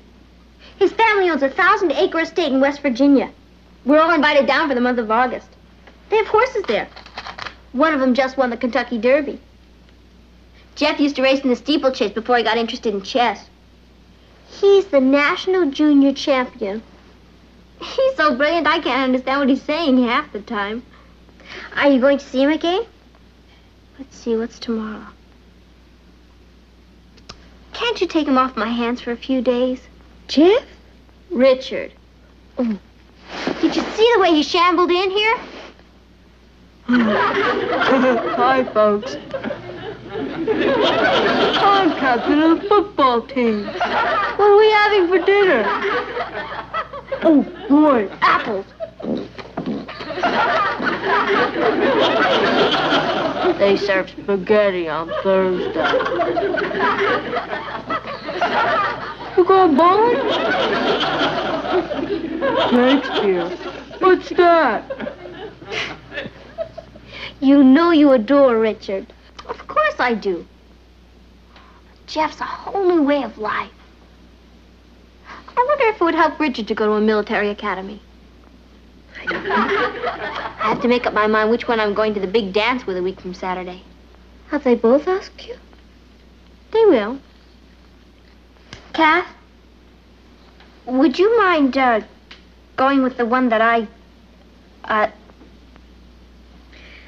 the word you're fumbling for is ditch. I already have a date for the dance with George. Oh, well, then I guess one of them is out of luck. Poor devil. Hi, Patty. Hi, Rich. Oh, thank you. What time did you get home last night? 11:37. Oh? How'd it go? Okay. Well, I guess these duty things can be a pain in the neck. Oh, yeah. Hey, I got a surprise for you. What's that? I've got 2 tickets to the Jerry Mulligan concert tonight. Gee, Richard, I'm sorry. I won't be able to go with you. Well, why not? I promised Jeff I'd go out with him tonight. You know, for Harriet's sake. Sure, well, where do you have to go with him? To the Jerry Mulligan concert.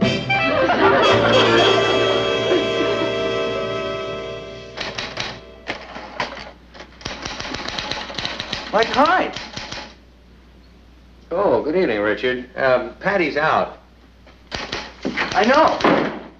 That's not why I came. We've already had dinner. That isn't why I came either. Well, is there something I can do for you? Oh, no, I just thought it'd be nice if we got to know one another better. Oh, I see. Well, sit down, Richard. Oh, thanks. Patty has been seeing quite a lot of Jeff lately, hasn't she? That's why I came. I don't mind if Patty goes out with another guy now and then, but the Colonel, I don't know how you compete with him. He's superhuman. Well, no one is superhuman. Jeff is. He can do anything better than I can, and I'm good. Well, Patty seems very impressed with him. I'll say, I have a stamp collection, Jeff has a bigger one. I have a souped-up car, Jeff has 2. He dances the Watusi, and I'm still learning how to do the twist. He beat me at Indian wrestling, ping pong. If he was a girl, I'd marry him myself. Well, what can I do, Richard? Well, I thought maybe you could give me some advice or something. I mean, you're a man of the world. How do you compete with Superman? Well, every new boy seems glamorous and more exciting, Richard. Yeah, well, thanks a lot, Mr. Lane. Richard.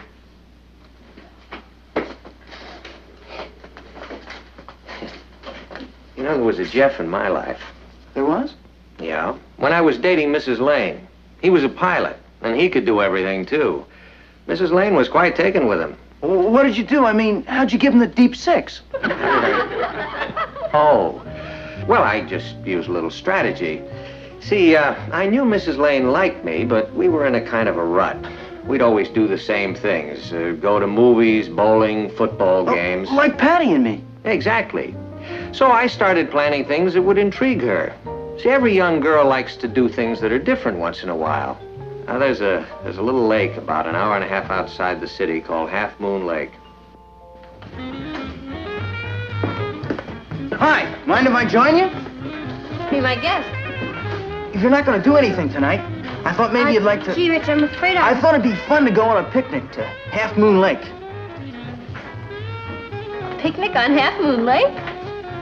That sounds great. I've never done anything like that before. You mean you'll come? Sure.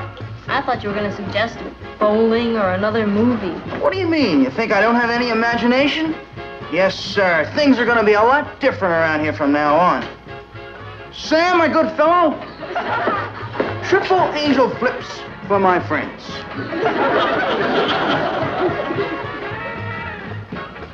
Sport. Patty say what time she'll be home? No. She and Richard went bird watching in Central Park. Bird watching? Yes. I don't know what's come over Richard. He's just full of plans that Patty loves. Reminds me of the days when I was going steady with Patty's father. He used to do things like that. I guess Patty's a lot like me. Is she? Well, Mrs. Lane, what was it about Mr. Lane that appealed to you most? Oh, I don't know. His helplessness, I suppose. His helplessness? Yes, women really have a very strong maternal feeling. I think I really fell in love with him the day he had a hole in his sweater and I decided to knit him a new one. You know, Patty, this is the first sweater that anyone's ever knitted for me. Oh. When you told me how cold it gets up at Oxford. Well, I couldn't very well let their star pupil freeze to death. Well, I guess I better call Richard and tell him I'll be late. You sure he won't mind? Of course not. Anyway, I'll be through with this in no time. Of course, it's my feet that really get cold. That's easy. I'll just knit you a pair of socks. What color do you like? Oh, blue, green, gray, tan.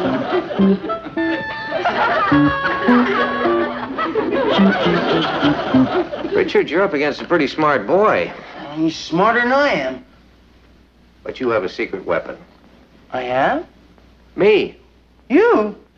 The other morning at breakfast, Patty was saying that one of the things she likes most in the world and hasn't done in years is riding a bicycle. Gee, that was fun, Rich. I haven't been bicycle riding in years. Whatever made you think of it? Well, I just put myself in your place and asked myself what you'd enjoy. It's funny. I was just talking about it at breakfast the other day. No kidding. Yeah. I guess you really know me. Yeah, I guess I do. Can we have a date tonight? I'd love to, Rich. But Jeff asked me, and I half promised him Have you ever been to an old-fashioned quilting bee? When will you pick me up? 7:59. I'll be ready. Bye. Bye. Where am I going to find a quilting bee? You know, Mrs. Lane, I was very interested in that conversation we had the other day. Which conversation? Well, the one about you and Mr. Lane and how you married him because he was so helpless.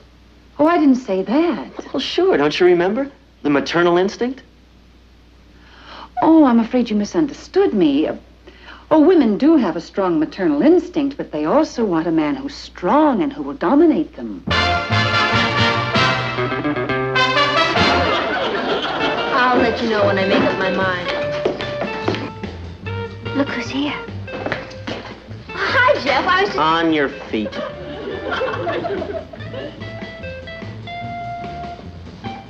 We are going out. But I was...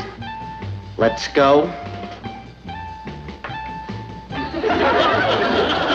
Bye, girls. Wow, did you hear that? Talk about cavemen. But he's not like that. Something's going on. Too bad we don't have a daughter. She could be doing this. Oh, I told Patty she didn't have to help tonight. She's getting dressed to go out. Again? Who's the lucky boy? Richard, I suppose. No, Jeff. Jeff? Richard took her bicycle riding, and she thought it was wonderful. Oh, but then Jeff swept her off her feet, and I think it impressed her. Well, that doesn't mean anything. Richard has taken her picnicking and bird watching and... Jeff needs her more. She knitted him a sweater and half a sock. Natalie, you haven't been advising Jeff how to handle Patty, have you? Why, no. He was just interested in the way In the way you handled me. Yes. Have you been advising Richard? Yeah. Oh, Martin. You realize what's been happening. You've been telling Jeff how to handle Patty, and I've been telling Richard. We've been competing with one another. Oh, boy. What made you decide to help Richard? Oh, I don't know. I lost my head. No, actually, I like Richard, and besides, Jeff is just a little too perfect. I know. That's why he doesn't have a chance with Patty. We women like him, perfect men. Oh, I wondered how I got you. How do you like your daughter? We like her. In early tonight. You know Jeff, old delivered to the door at 9:38. No, he's become very domineering lately. I like it. What about Richard? Oh, he's great. He's always thinking up new things to do. Have you ever heard of a corn husking contest in New York? Well, bye. A corn husking contest? You know, darling, I think your contender's in trouble. No, Patty is not here. Goodbye.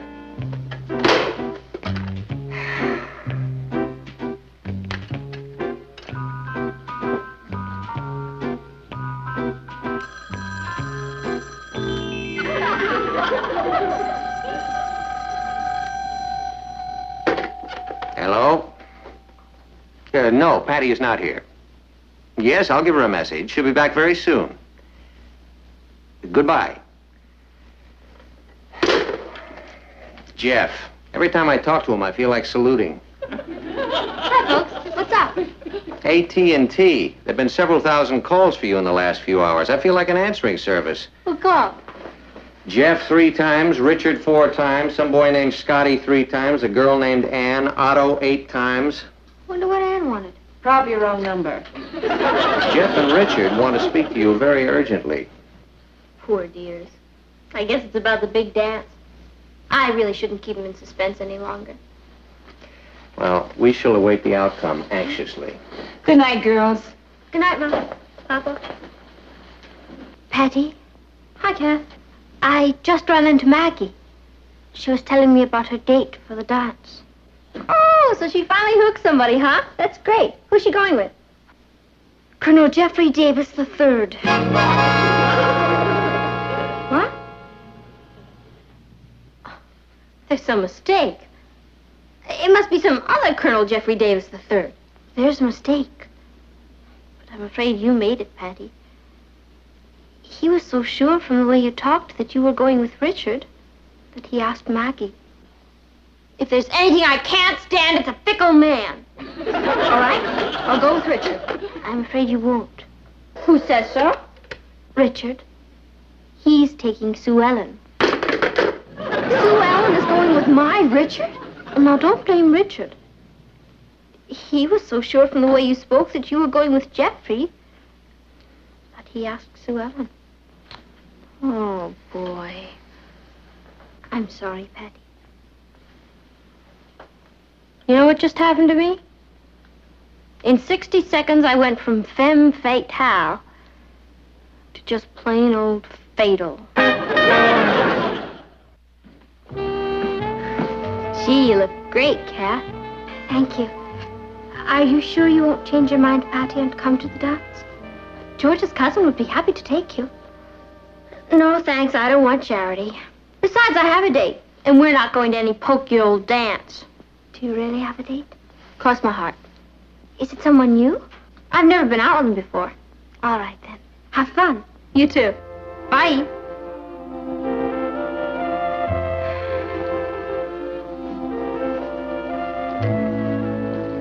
I'm sorry you had to miss the dance, darling. Oh, well. Can't win them all. Patty, do you remember that Aesop fable about the fox and the chicken? Sure, Papa.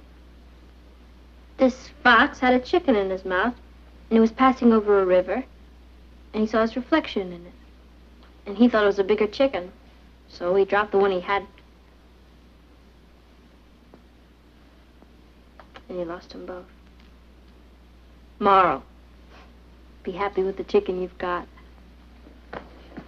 I'm ready. Okay, let's go then. What's playing? Well, what do you care? How many times do you get treated to a movie by a femme fatale? Don't wait up for us.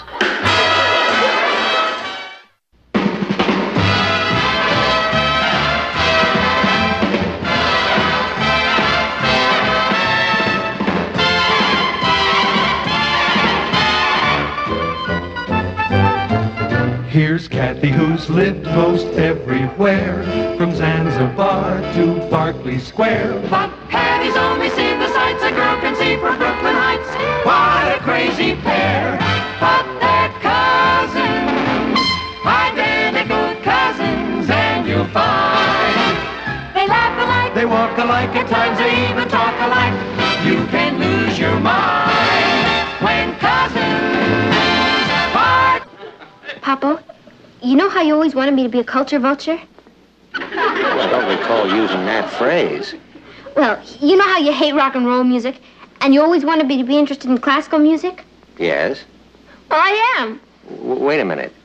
You mean this morning you went to school liking rock and roll, and this evening you came home liking the classics? You must have left out the middle part. That's the surprise. I tried out for the school orchestra and I made it. They're going to give me an instrument and free lessons. I'll be playing all the classics. That's wonderful. I had no idea you were interested in music, Patty. She isn't. I've heard her sing. I can't tell you how delighted I am. You know, you're really a chip off the old block. You know, I worked my way through college playing the piano.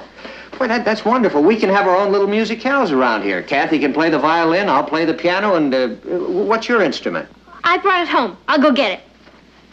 Patty didn't mention a thing to me about this. I guess she wanted to surprise me. Well, I'm more than surprised. I'm thrilled. There's going to be a whole new atmosphere around here. Here it is.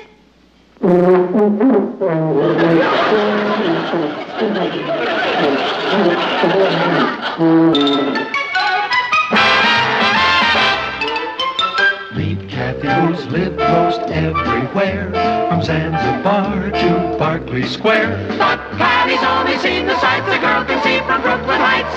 What a crazy pair. But they're cousins, identical cousins all the way. One pair of matching bouquets, different as night and day. Where Kathy adores a minuet, the ballet russe, and crepe Suzette. Our Patty loves to rock and roll, a hot dog makes her lose control. What a wild duet, still they're cousins, identical cousins, and you find they laugh alike, They walk alike, at times they even talk alike. You can lose your mind when cousins are two of a kind.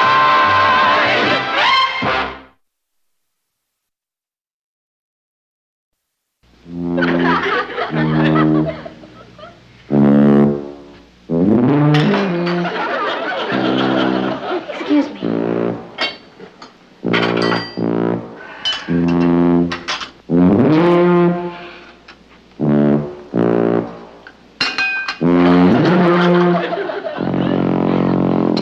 She certainly is practicing a lot, isn't she? She hasn't stopped since early this morning. That's wonderful. My ears hurt.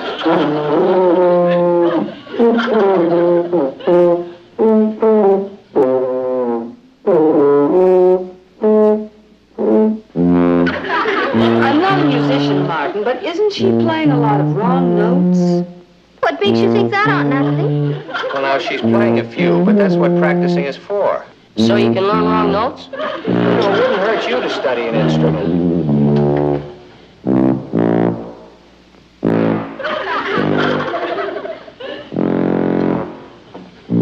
Excuse me. Can I get you something, Martin? No, I'll be right back.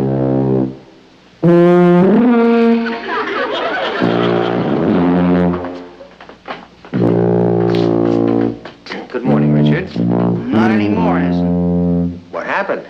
Everything. Patty had a quarrel. It wasn't even a quarrel.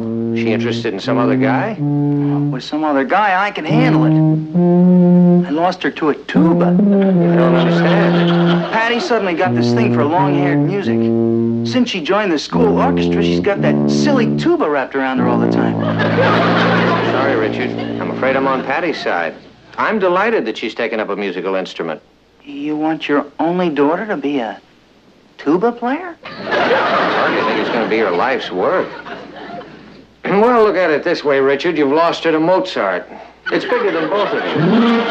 Martin? Gee, I thought maybe you'd be on my side, Mr. Lane. Sorry, Richard. Tell her I'll send for my rock and roll records.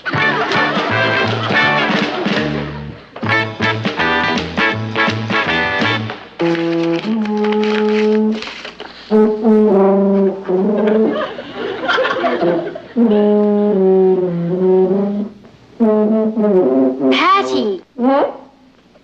Do you think you could stop that for a little while? I've been trying to write a letter. You mean music bothers you? No, music doesn't, but... Patty, you haven't stopped playing that thing all week. Well, how am I going to learn if I don't practice? Could you go somewhere else and practice? Where? How about Chicago? I thought you liked music. Listen to this.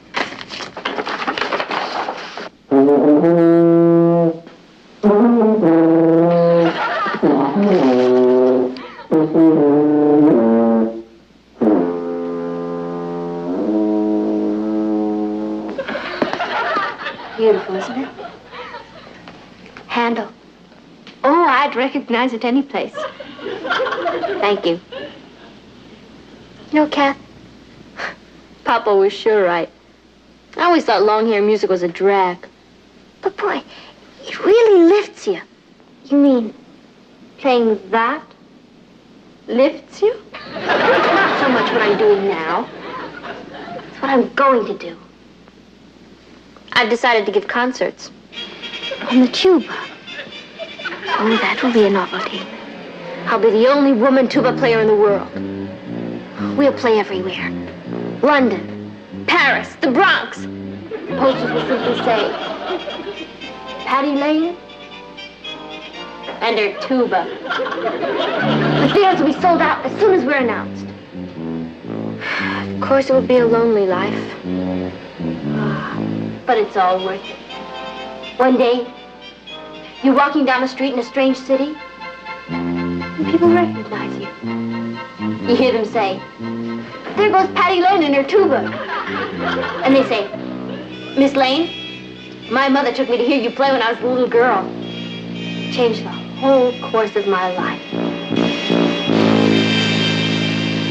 Think of all the happiness I've brought to people. Oh, I can't. I get all choked up. Me too. It's like Eddie says. Who is Eddie? Oh, he's the one who got me interested in this. I see. He's going to form an all-girl band. He plays everything. Clarinet, sax, oboe. I believe that's pronounced oboe. Oboe, oboe. He plays it. What does Eddie look like? Like Leonard Bernstein, only with more talent. And it was Eddie who suggested you take up the tuba? Yeah. I guess there aren't too many girl tuba players around. Well, back to culture.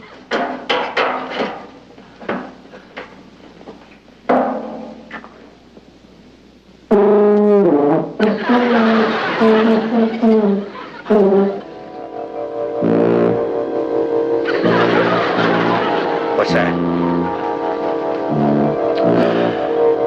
It's Patty practicing.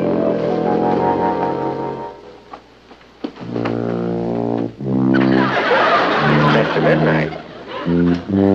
She doesn't even stop to eat. I think they feed her through that horn. You've got to stop her. Oh, now, Natalie, we both love music and we want the children to appreciate it, right? Right. And I don't care what anybody says, that's not music. It's a beginning. Couldn't she begin a little softer? Tuba's a tuba. Just comes out loud. All right. If you can stand it, I suppose I can stand it. Well, the important thing is not to discourage her. Don't you remember at the beginning how we were afraid that she might not stick with it? Yeah, those were the days. But she has stuck with it, and that's wonderful. If we discourage her at this point, she could easily lose interest in it. Promises, promises. Just give it a chance. All right. Remind me to buy some earmuffs tomorrow.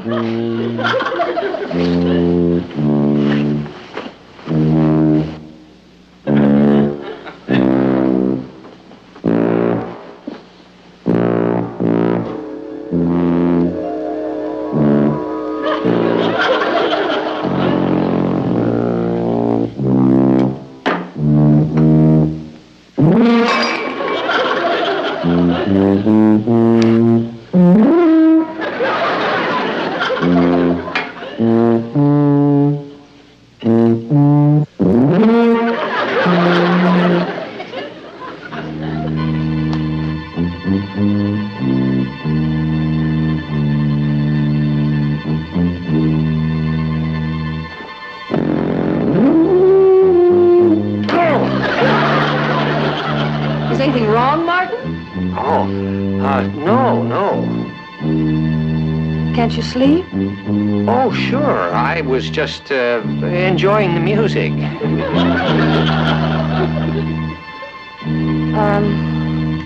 I got you a pair of earmuffs. They're in the drawer. Oh? I don't need them. As you wish. Good night.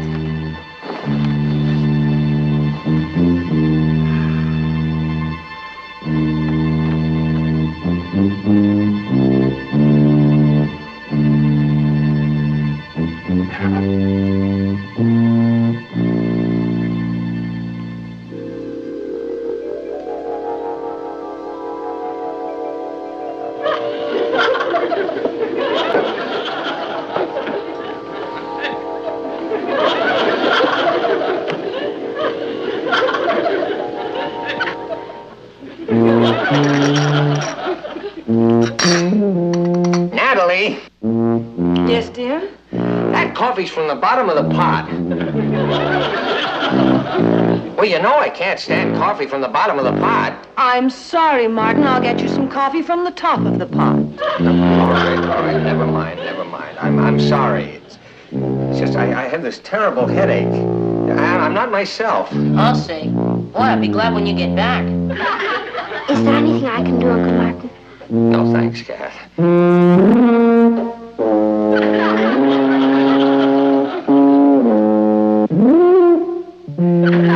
There's nothing anyone can do. Listen, let's go out. I'll take you to the movies. Darling, we've been to the movies every night this week. There's a concert at the Lincoln Center. Why not? No music, please. All right, then let's go to the movies. If there's anything in town left to see. I wish she would get that passage right. It doesn't go that way. I mean, if Beethoven had wanted it played that way, he would have written it that way, right? That does it. The rest of you wait here. I don't want to embarrass Patty. Of course.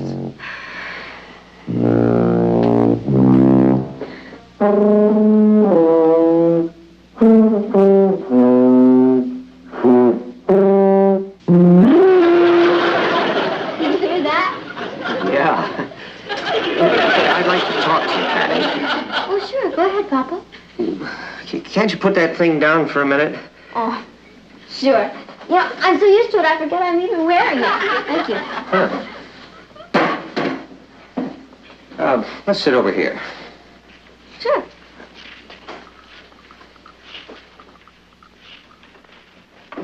It's about the tuba, isn't it? Yeah, as a matter of fact, it is, honey. I knew it. You didn't think I could stick it out this long, did you? No, as a matter of fact, I didn't. Oh, you were right, Papa. These great composers make everybody else sound like nothing. Yeah. Well, Patty, the thing that you have to realize is that some people are naturally talented as musicians and others aren't. That's exactly what Eddie says. I'm a naturally talented musician. Oh, I love culture. I'm going to dedicate my whole life to it. A lot of people laugh at the idea of a girl playing the tuba. But do you remember what you always told me? It doesn't matter what you do, as long as you do it as well as you know how. Did I say that? I've never forgotten. You know, Papa, I think I've been letting you down a little bit. How? I haven't been practicing enough. Don't you worry. From now on, this tuba will never be out of my hand. I'm sure glad we had this little talk. Thanks for encouraging me. You know, I guess there are a lot of fathers who wouldn't take the trouble.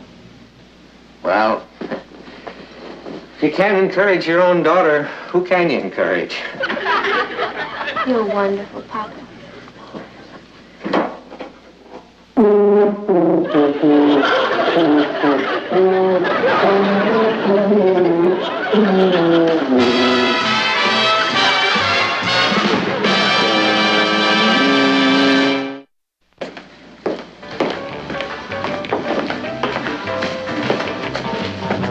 I hear Eddie's going to announce who he's picked for his all-girl band. Yeah, we should be hearing any day now. Why don't you try out for it, Kathy? I heard you play the piano, and you're great. Thank you, Molly, but I'm afraid I haven't time. I'm involved in too many other projects. Well, we'll miss you. You sound as if you've been picked already.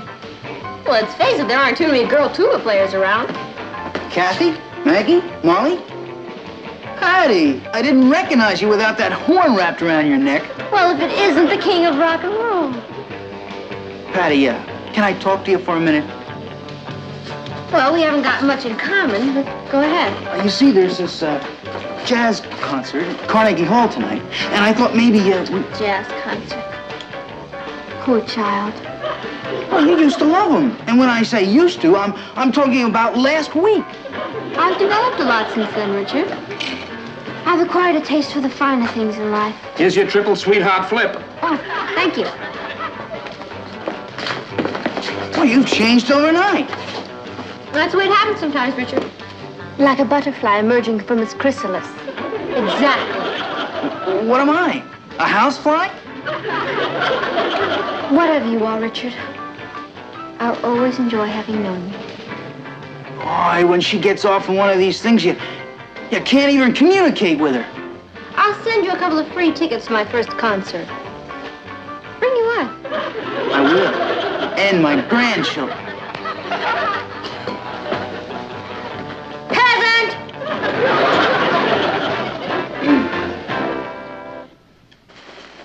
Hurry up, Natalie. She's going to start again any minute. Won't you take me with you? Please? I'm really sorry, son, but you have school tomorrow. Are you going out? Yes. Are you going out? Yes. I thought you said you were going out. We changed our minds. Yeah. Where are you going, Patty? Eddie's taking me to a concert. Eddie? Yeah, he's her Svengali. And he just so happens to be the greatest musical genius of our time. His father's a conductor. Are you allowed to talk to him while the train is in motion? How long have you known Eddie? 2 weeks. Oh, but it seems like I've known him all my life. He's taking me to hear Shostakovich tonight. Honey, I think that's pronounced Shostakovich. We'd like to meet Eddie. Oh, you're going to? He's coming by to pick me up in a few minutes. You know, we haven't seen Richard around here lately. Oh, tin ear. He wouldn't even know who Shostakovich is. That's Shostakovich. You know, I'm really very disappointed in Richard. He just hasn't developed intellectual-wise. That's Eddie. Hasn't he got a musical ring? Mom, could you fix your hair a little bit? And Papa, straighten your tie, And you... Oh. We could wait in the garage if you'd rather. No. Well, you're all right. I just want you to make a good impression on Eddie. He's so sensitive. I'll go let him in. I think you could call me a fair and reasonable man. Of course you are. Well, I haven't met this Eddie yet, but I hate him. I can't stand it. Eddie, I'd like you to meet my parents. This is Eddie Blake. Hello, Eddie. It's nice to meet you. As my father, Carl Blake, the famous orchestra conductor, always says, pure tone is no accident. Does he really? Patty tells us you're quite a musician. Yes, I'm very good, actually. I not only play 21 instruments, I also compose. I think we'd better be going. We're hearing Shostakovich, you know. That's Shostakovich. And since you're a musician, it might not be a bad idea if you learned how to pronounce it. Oh, you mean Dmitri Shostakovich. That's exactly who I mean. He's hopelessly old-fashioned. No, Patty and I are going to hear Igor Shostakovich. Really avant-garde composer. Good night.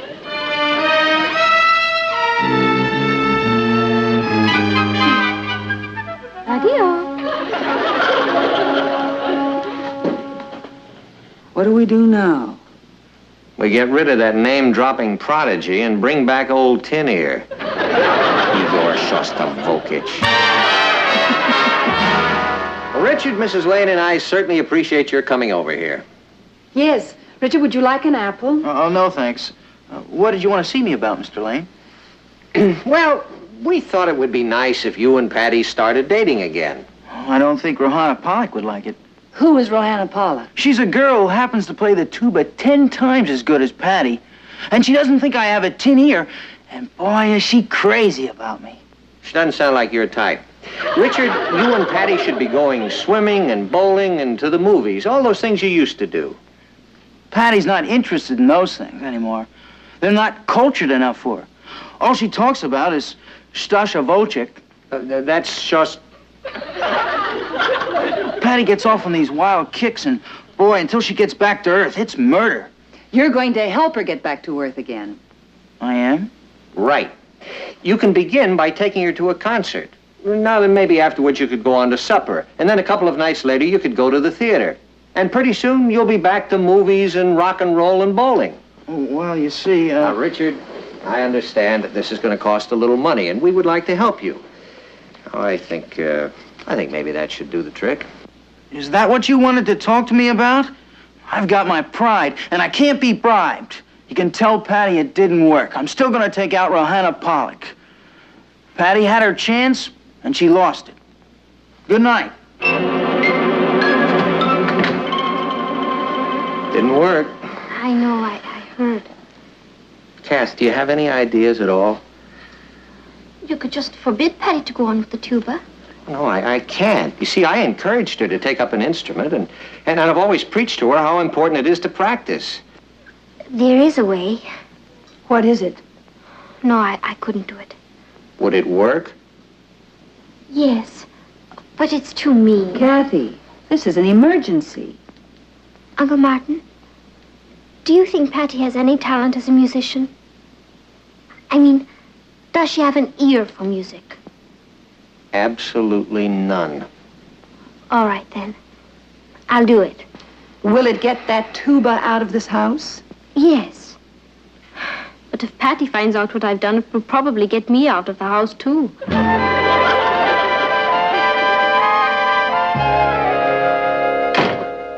She's here.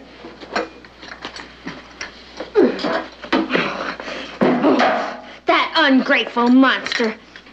I worked my lips to the bones. I'll never trust another musician. What happened, darling? I'll tell you what happened. Eddie told me he was going to hire me as his tuba player in his all-girl band. Well, today I found out he hired somebody else. Who? Oh, some girl named Rohanna Pollock. I don't even know how she found out he was forming an all-girl band. Well, maybe it's all for the best, darling. I'll say. Tomorrow I take this thing back to school and I never want to see it again. Patty, you're not too heartbroken about giving up the tuba, are you? I guess not. I don't mind dedicating my life, but not to anything that looks like that.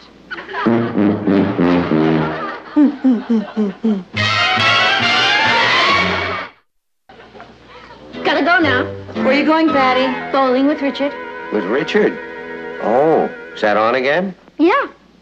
It seems he was going with this Rohanna Pollock, and now she's so busy rehearsing he never gets to see her. Bye. Boy, talk about killing two birds with one stone. It worked. Certainly did. I can't tell you how grateful we are, Kathy. You know, actually, Patty's idea about being in the school orchestra wasn't a bad one. As a matter of fact, I tried out for it myself today.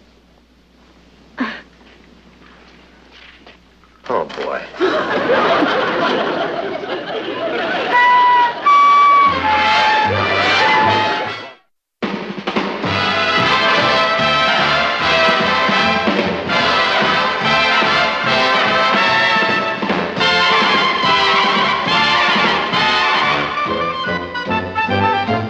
Here's Kathy, who's lived most everywhere, from Zanzibar to Berkeley Square. But Patty's only seen the sights a girl can see from Brooklyn Heights.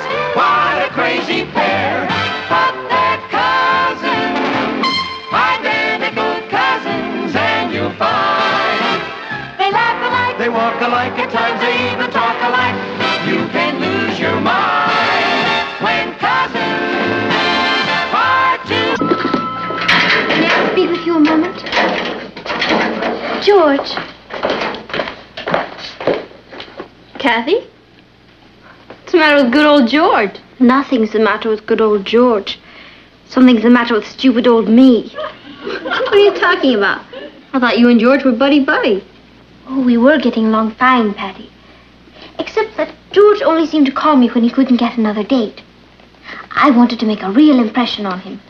So, I wrote to the lovelorn columnist in our school paper asking his advice. Have you ever read that column, Simon Says? I've heard of it. Well, Simon advised me to make a date with George and stand him up. He said, give him the shock treatment. I did. Now George won't even speak to me. Gee, Kath, I'm sorry. Oh, you're not nearly as sorry as Simon is going to be when I get hold of him.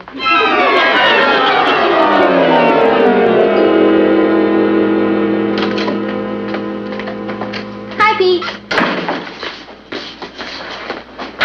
Hello, Simon. Here's your mail. It's been piling up.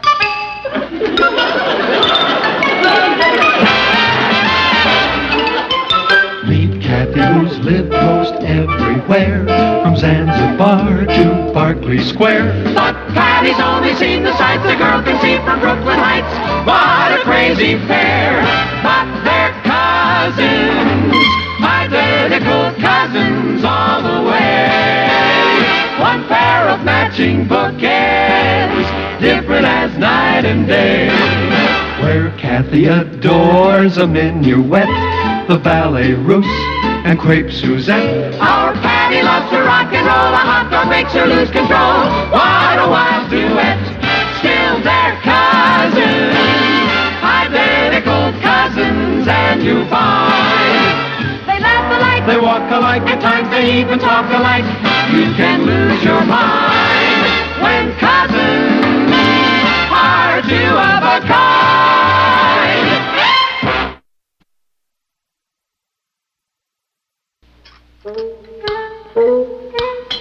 You haven't touched your breakfast, Kathy.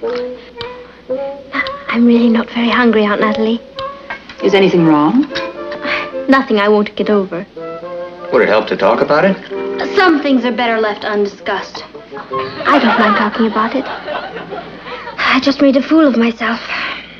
Look, Kath, you don't have to tell them about it if you don't want to. I'd probably feel better if I discussed it. I could kill him. Kill who? There's a new advice to the lovelorn columnist on our school paper. He gave me some silly advice, and I took it. Now George won't even talk to me. Oh, it's too bad. Who writes the column? Nobody knows. I've heard all kinds of rumors. It's supposed to be a teacher, a senior, a professional newspaper man. I hear he works miracles. Maybe he just didn't follow his advice properly. He told me to stand George up, and I stood him up. Well, that doesn't sound like very good advice to me. What's his full name? Simple Simon? Look, there are ways and ways to stand a boy up. You should have done it without hurting George's feelings. It was a good maneuver. You just didn't execute it right. Do you really think that's it? I know it is. You used the iron fist, but you forgot the velvet glove. Perhaps you're right. Why didn't I go to you for advice? Huh? Yeah, what do I know? You know what I'm going to do? I'm going to write to Simon again and ask for more details. After all, he's a man. He should know how to handle men. No doubt about it. I'll write him this afternoon. Cuz? Yes. Sign it. Dissatisfied customer. Oh, if you feel like it.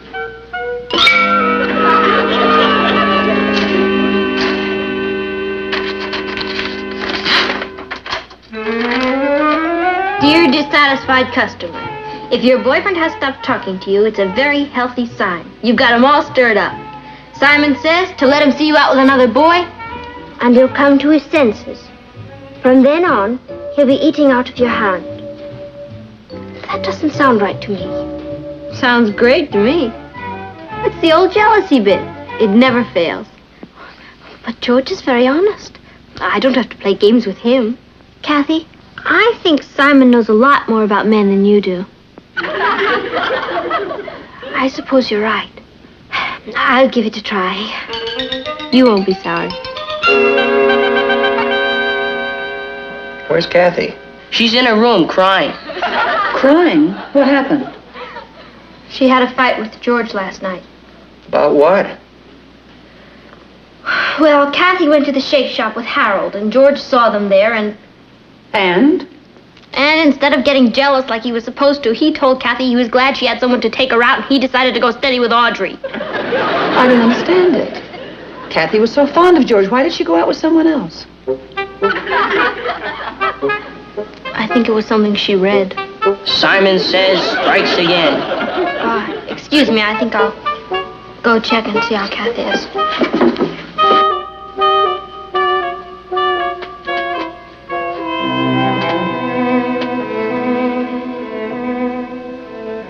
He's not worth it, Kath. He didn't even know enough to get jealous. Who needs him? I do. Patty, I want you to do something for me. Sure, anything. You just name it. Find out who Simon Says is. I'm going to tear him limb from limb.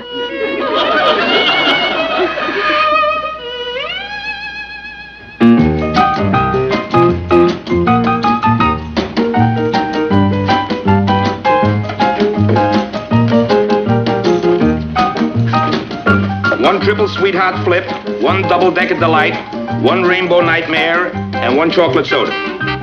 Are you sure you won't have any dessert? No, not right now, Sammy. Thanks.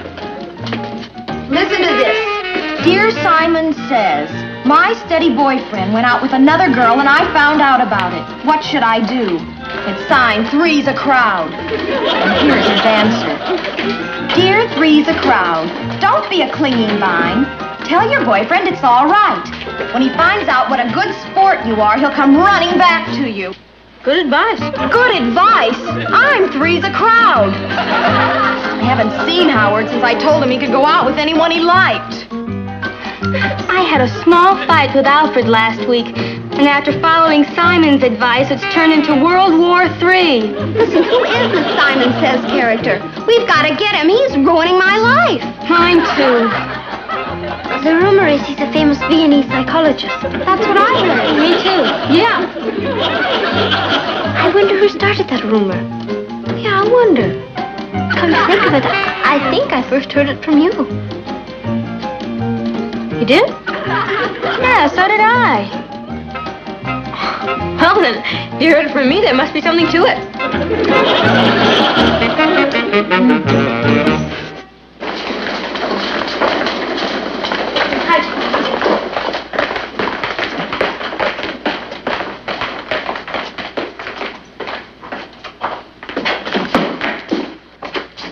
You're late.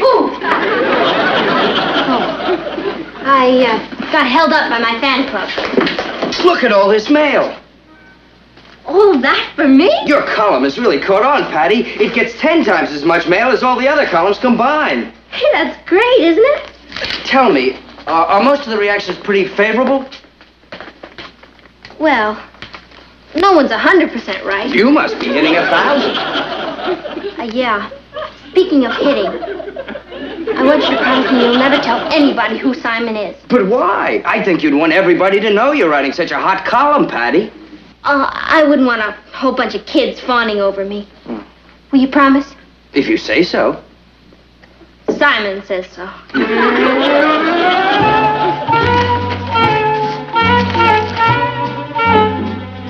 Listen to this. Dear Simon says, I am a teenager.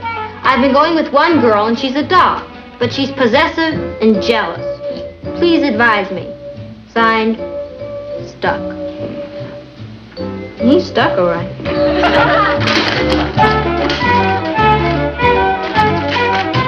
Dear Stuck. We want Simon says. What do you want him for? Just tell us who he is. We'll take care of the rest. I'm sorry, Kathy, but we're not allowed to give out that information. How many men work on the staff of the Bugle? Oh, I don't think he's a regular staff member. At least, I've never seen him. Please, I want to know where to get in touch with him. So do I. Where is he? For gosh sakes, will you take it easy? Take it easy. We're being destroyed by this maniac. Oh? I tell you what, I'll have a heart-to-heart talk with him. Well, you'd better do it fast. My boyfriend Alfred wrote in asking him how much money Simon thought he should be making before he got married.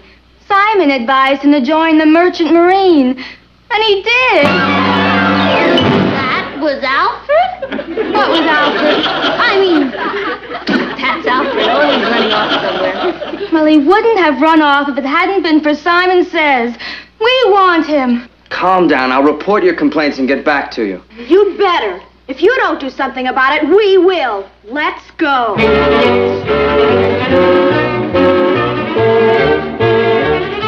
Have you heard anything yet? I'm working on it. How does it look? I think he's an English brain surgeon. Brain surgeon? I'll let you know when I find out something more definite. I knew I could count on you.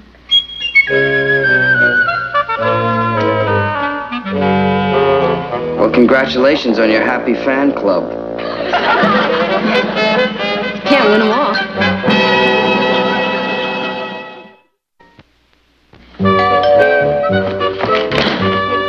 Hi, Patty. Hi, Sue Ellen. Excuse my barging in like this, but I didn't have anything to do tonight now that I'm not seeing Howard, and I got kind of lonely. I thought we might watch television. Sure, why not? Come on in. I guess a lot of girls at school are having the same problem. With everybody fighting with their boyfriends, there's not much to do evenings.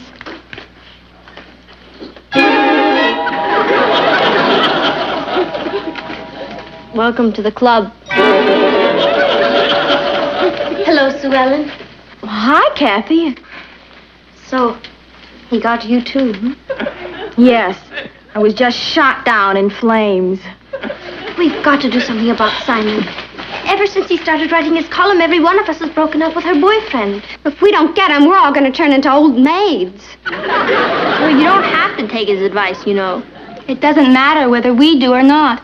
Our boyfriends are taking it. Looks like you're the only one not having any trouble. You know, good old easygoing Richard. Excuse me. Hello? Hi, Tommy. Tommy? Oh, no, I'm afraid I can't. Why don't you call Alice? Oh, you don't? Well, I'm sure everything will work out. Yeah. Okay. Bye, Tommy. Sorry, Alice. The nerve of him! Calling to ask you for a date! Well, he said since he's not seeing you anymore... Excuse me. Hello?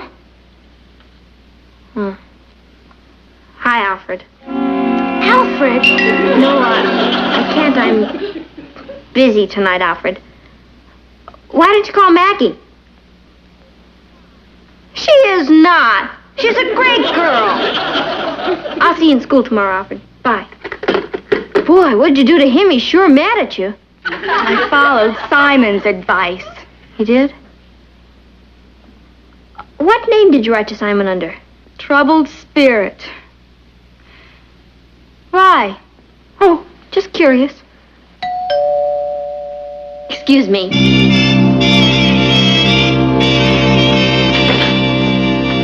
Oh, hi, Rich. Hi, Patty. I'm sorry. I'm afraid I won't be able to go with you tonight. Well, that isn't why I came over. Oh, it isn't? No, I came over to tell you that I've decided it would be better if I started going out with different girls. What? Yeah, I've been thinking it over, and I'm too young to be a martyr. What did you say? Well, I've got my own life to think about. I've decided to go out and join the human race. I don't want to get stuck. Stop! What? I mean, somebody must have told you that. Don't listen to her. Him. Them. Well, I'm sorry, Patty. I've had advice from a wise old Viennese psychologist, and I'd be foolish to ignore it.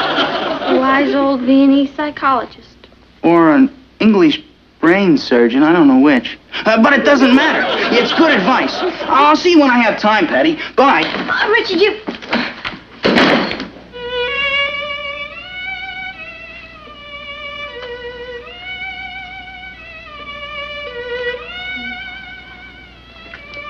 We've got to put a stop to Simon Says. Oh, Says. Say. And I think I know just how to do it. You do? I'm going to set a trap for him. What kind of trap? We don't know who Simon is. It could be any one of our boyfriends. That's right. Oh, what kind of trap? Or it could even be one of our teachers. Sure. What kind of trap? Or perhaps it really is the Viennese psychologist who's gone mad. What about the trap? Or it could be someone from another school. Right. So, since we have absolutely no idea who Simon is, I think it would be better if I didn't discuss my plan with anyone. Well, you can trust me. Of course I can trust you. But I have to set this up myself, Patty. Can't you tell us anything about the trap? I can tell you one thing. Yeah? It can't miss.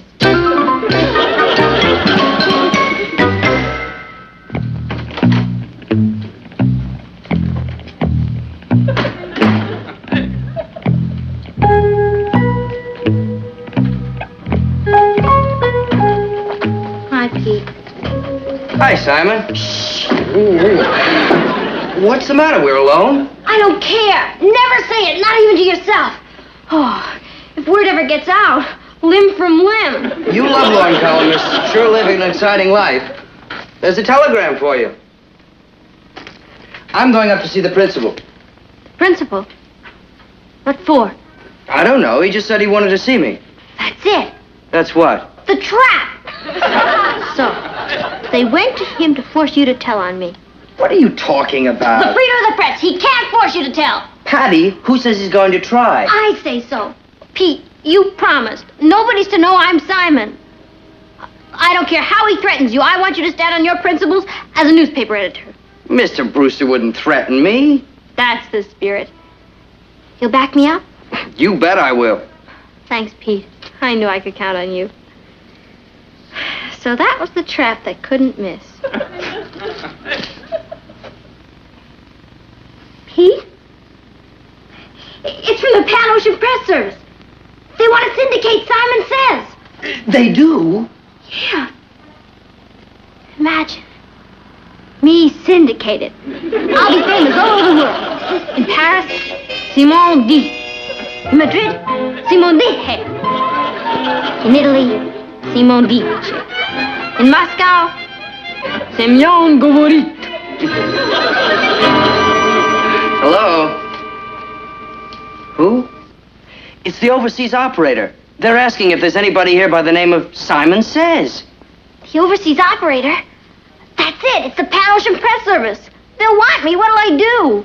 Take the call.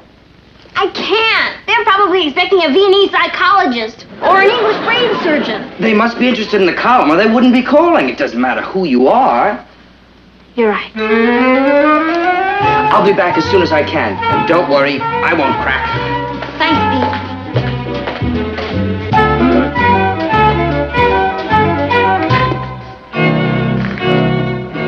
Hello?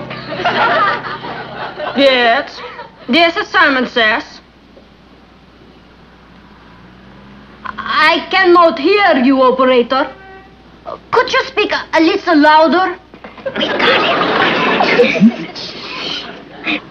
It's London calling. Are you still there? I am here, operator. Who is calling? It's the Pan-Asian Freight Service calling. Mr. Blodgett. Do hold on, won't you? He's ready. Take over. Hello. Hugh Blodgett here in London. Simon Says here in America.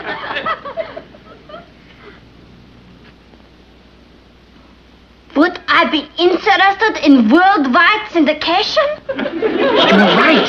He sounds Viennese. Keep him talking. Let's go get him. Oh, I'm so sorry I couldn't find Patty. Yes, she'll be sick missing all the fun. When can we meet to discuss this, old chap? I do not think we will be able to meet. I have a very busy schedule. May I suggest you just send me a contract? No, I could not fly to London. My schedule would not permit it. Well, perhaps I could fly there? No, I do not think that would be a good idea. It would be much better to do the business by mail. Your 3 minutes are up. 5 cents, please, for the next 5 minutes. Hello. Are you still there, old chap? Hello. Hello. Hello.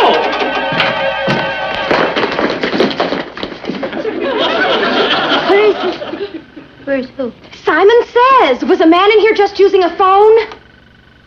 Oh, was that Simon Says? Oh, he just ran out of here. Oh, what did he look like? Well, he was about 6'4", gray bushy hair, and a monocle. He looked Viennese. Oh, he slipped by us. It's all right, Simon. Mr. Brewster didn't even ask me about your identity. He just wanted to talk about the anniversary issue.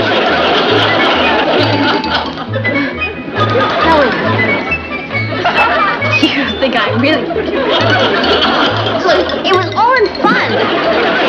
I was only trying to help you. Where's your sense of humor? Simon Says help. Hello? Howard? This is Patty Lane. Yeah.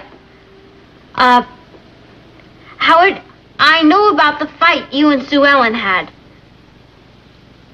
You see, really, it was all my fault. How? Go on, tell him. Howard, you want to laugh? I'm Simon Says. Not anymore, you know.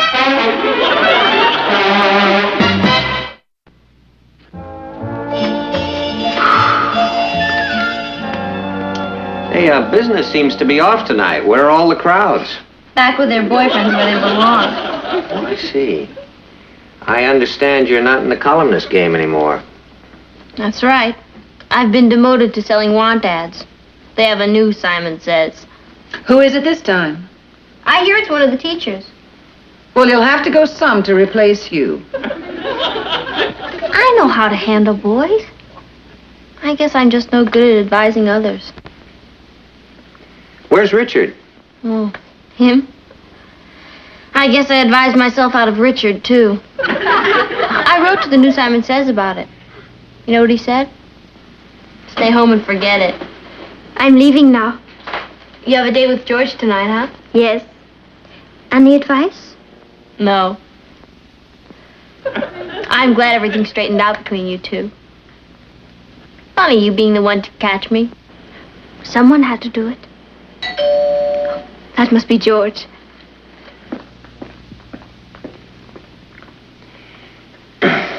Patty, I know you meant well. Oh, I always mean well, Papa. Just never turns out right. Well, there's one good rule to learn. Before you give expert advice, be sure you're an expert. I'll remember it. Although I doubt if I'll ever have any chance to use it again. Well, hi, Richard. Hi. Hi, Richard. Hi. What are you doing here? Simon said you'd be miserable without me. Simon said that? That's right. I did. Hi.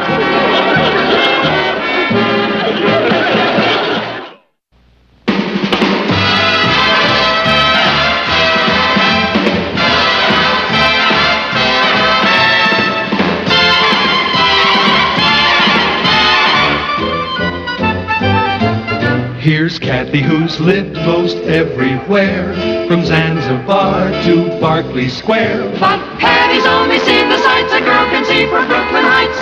What a crazy pair. But they're cousins, identical cousins, and you'll find they laugh alike, They walk alike, at times they even talk alike. You can lose your mind.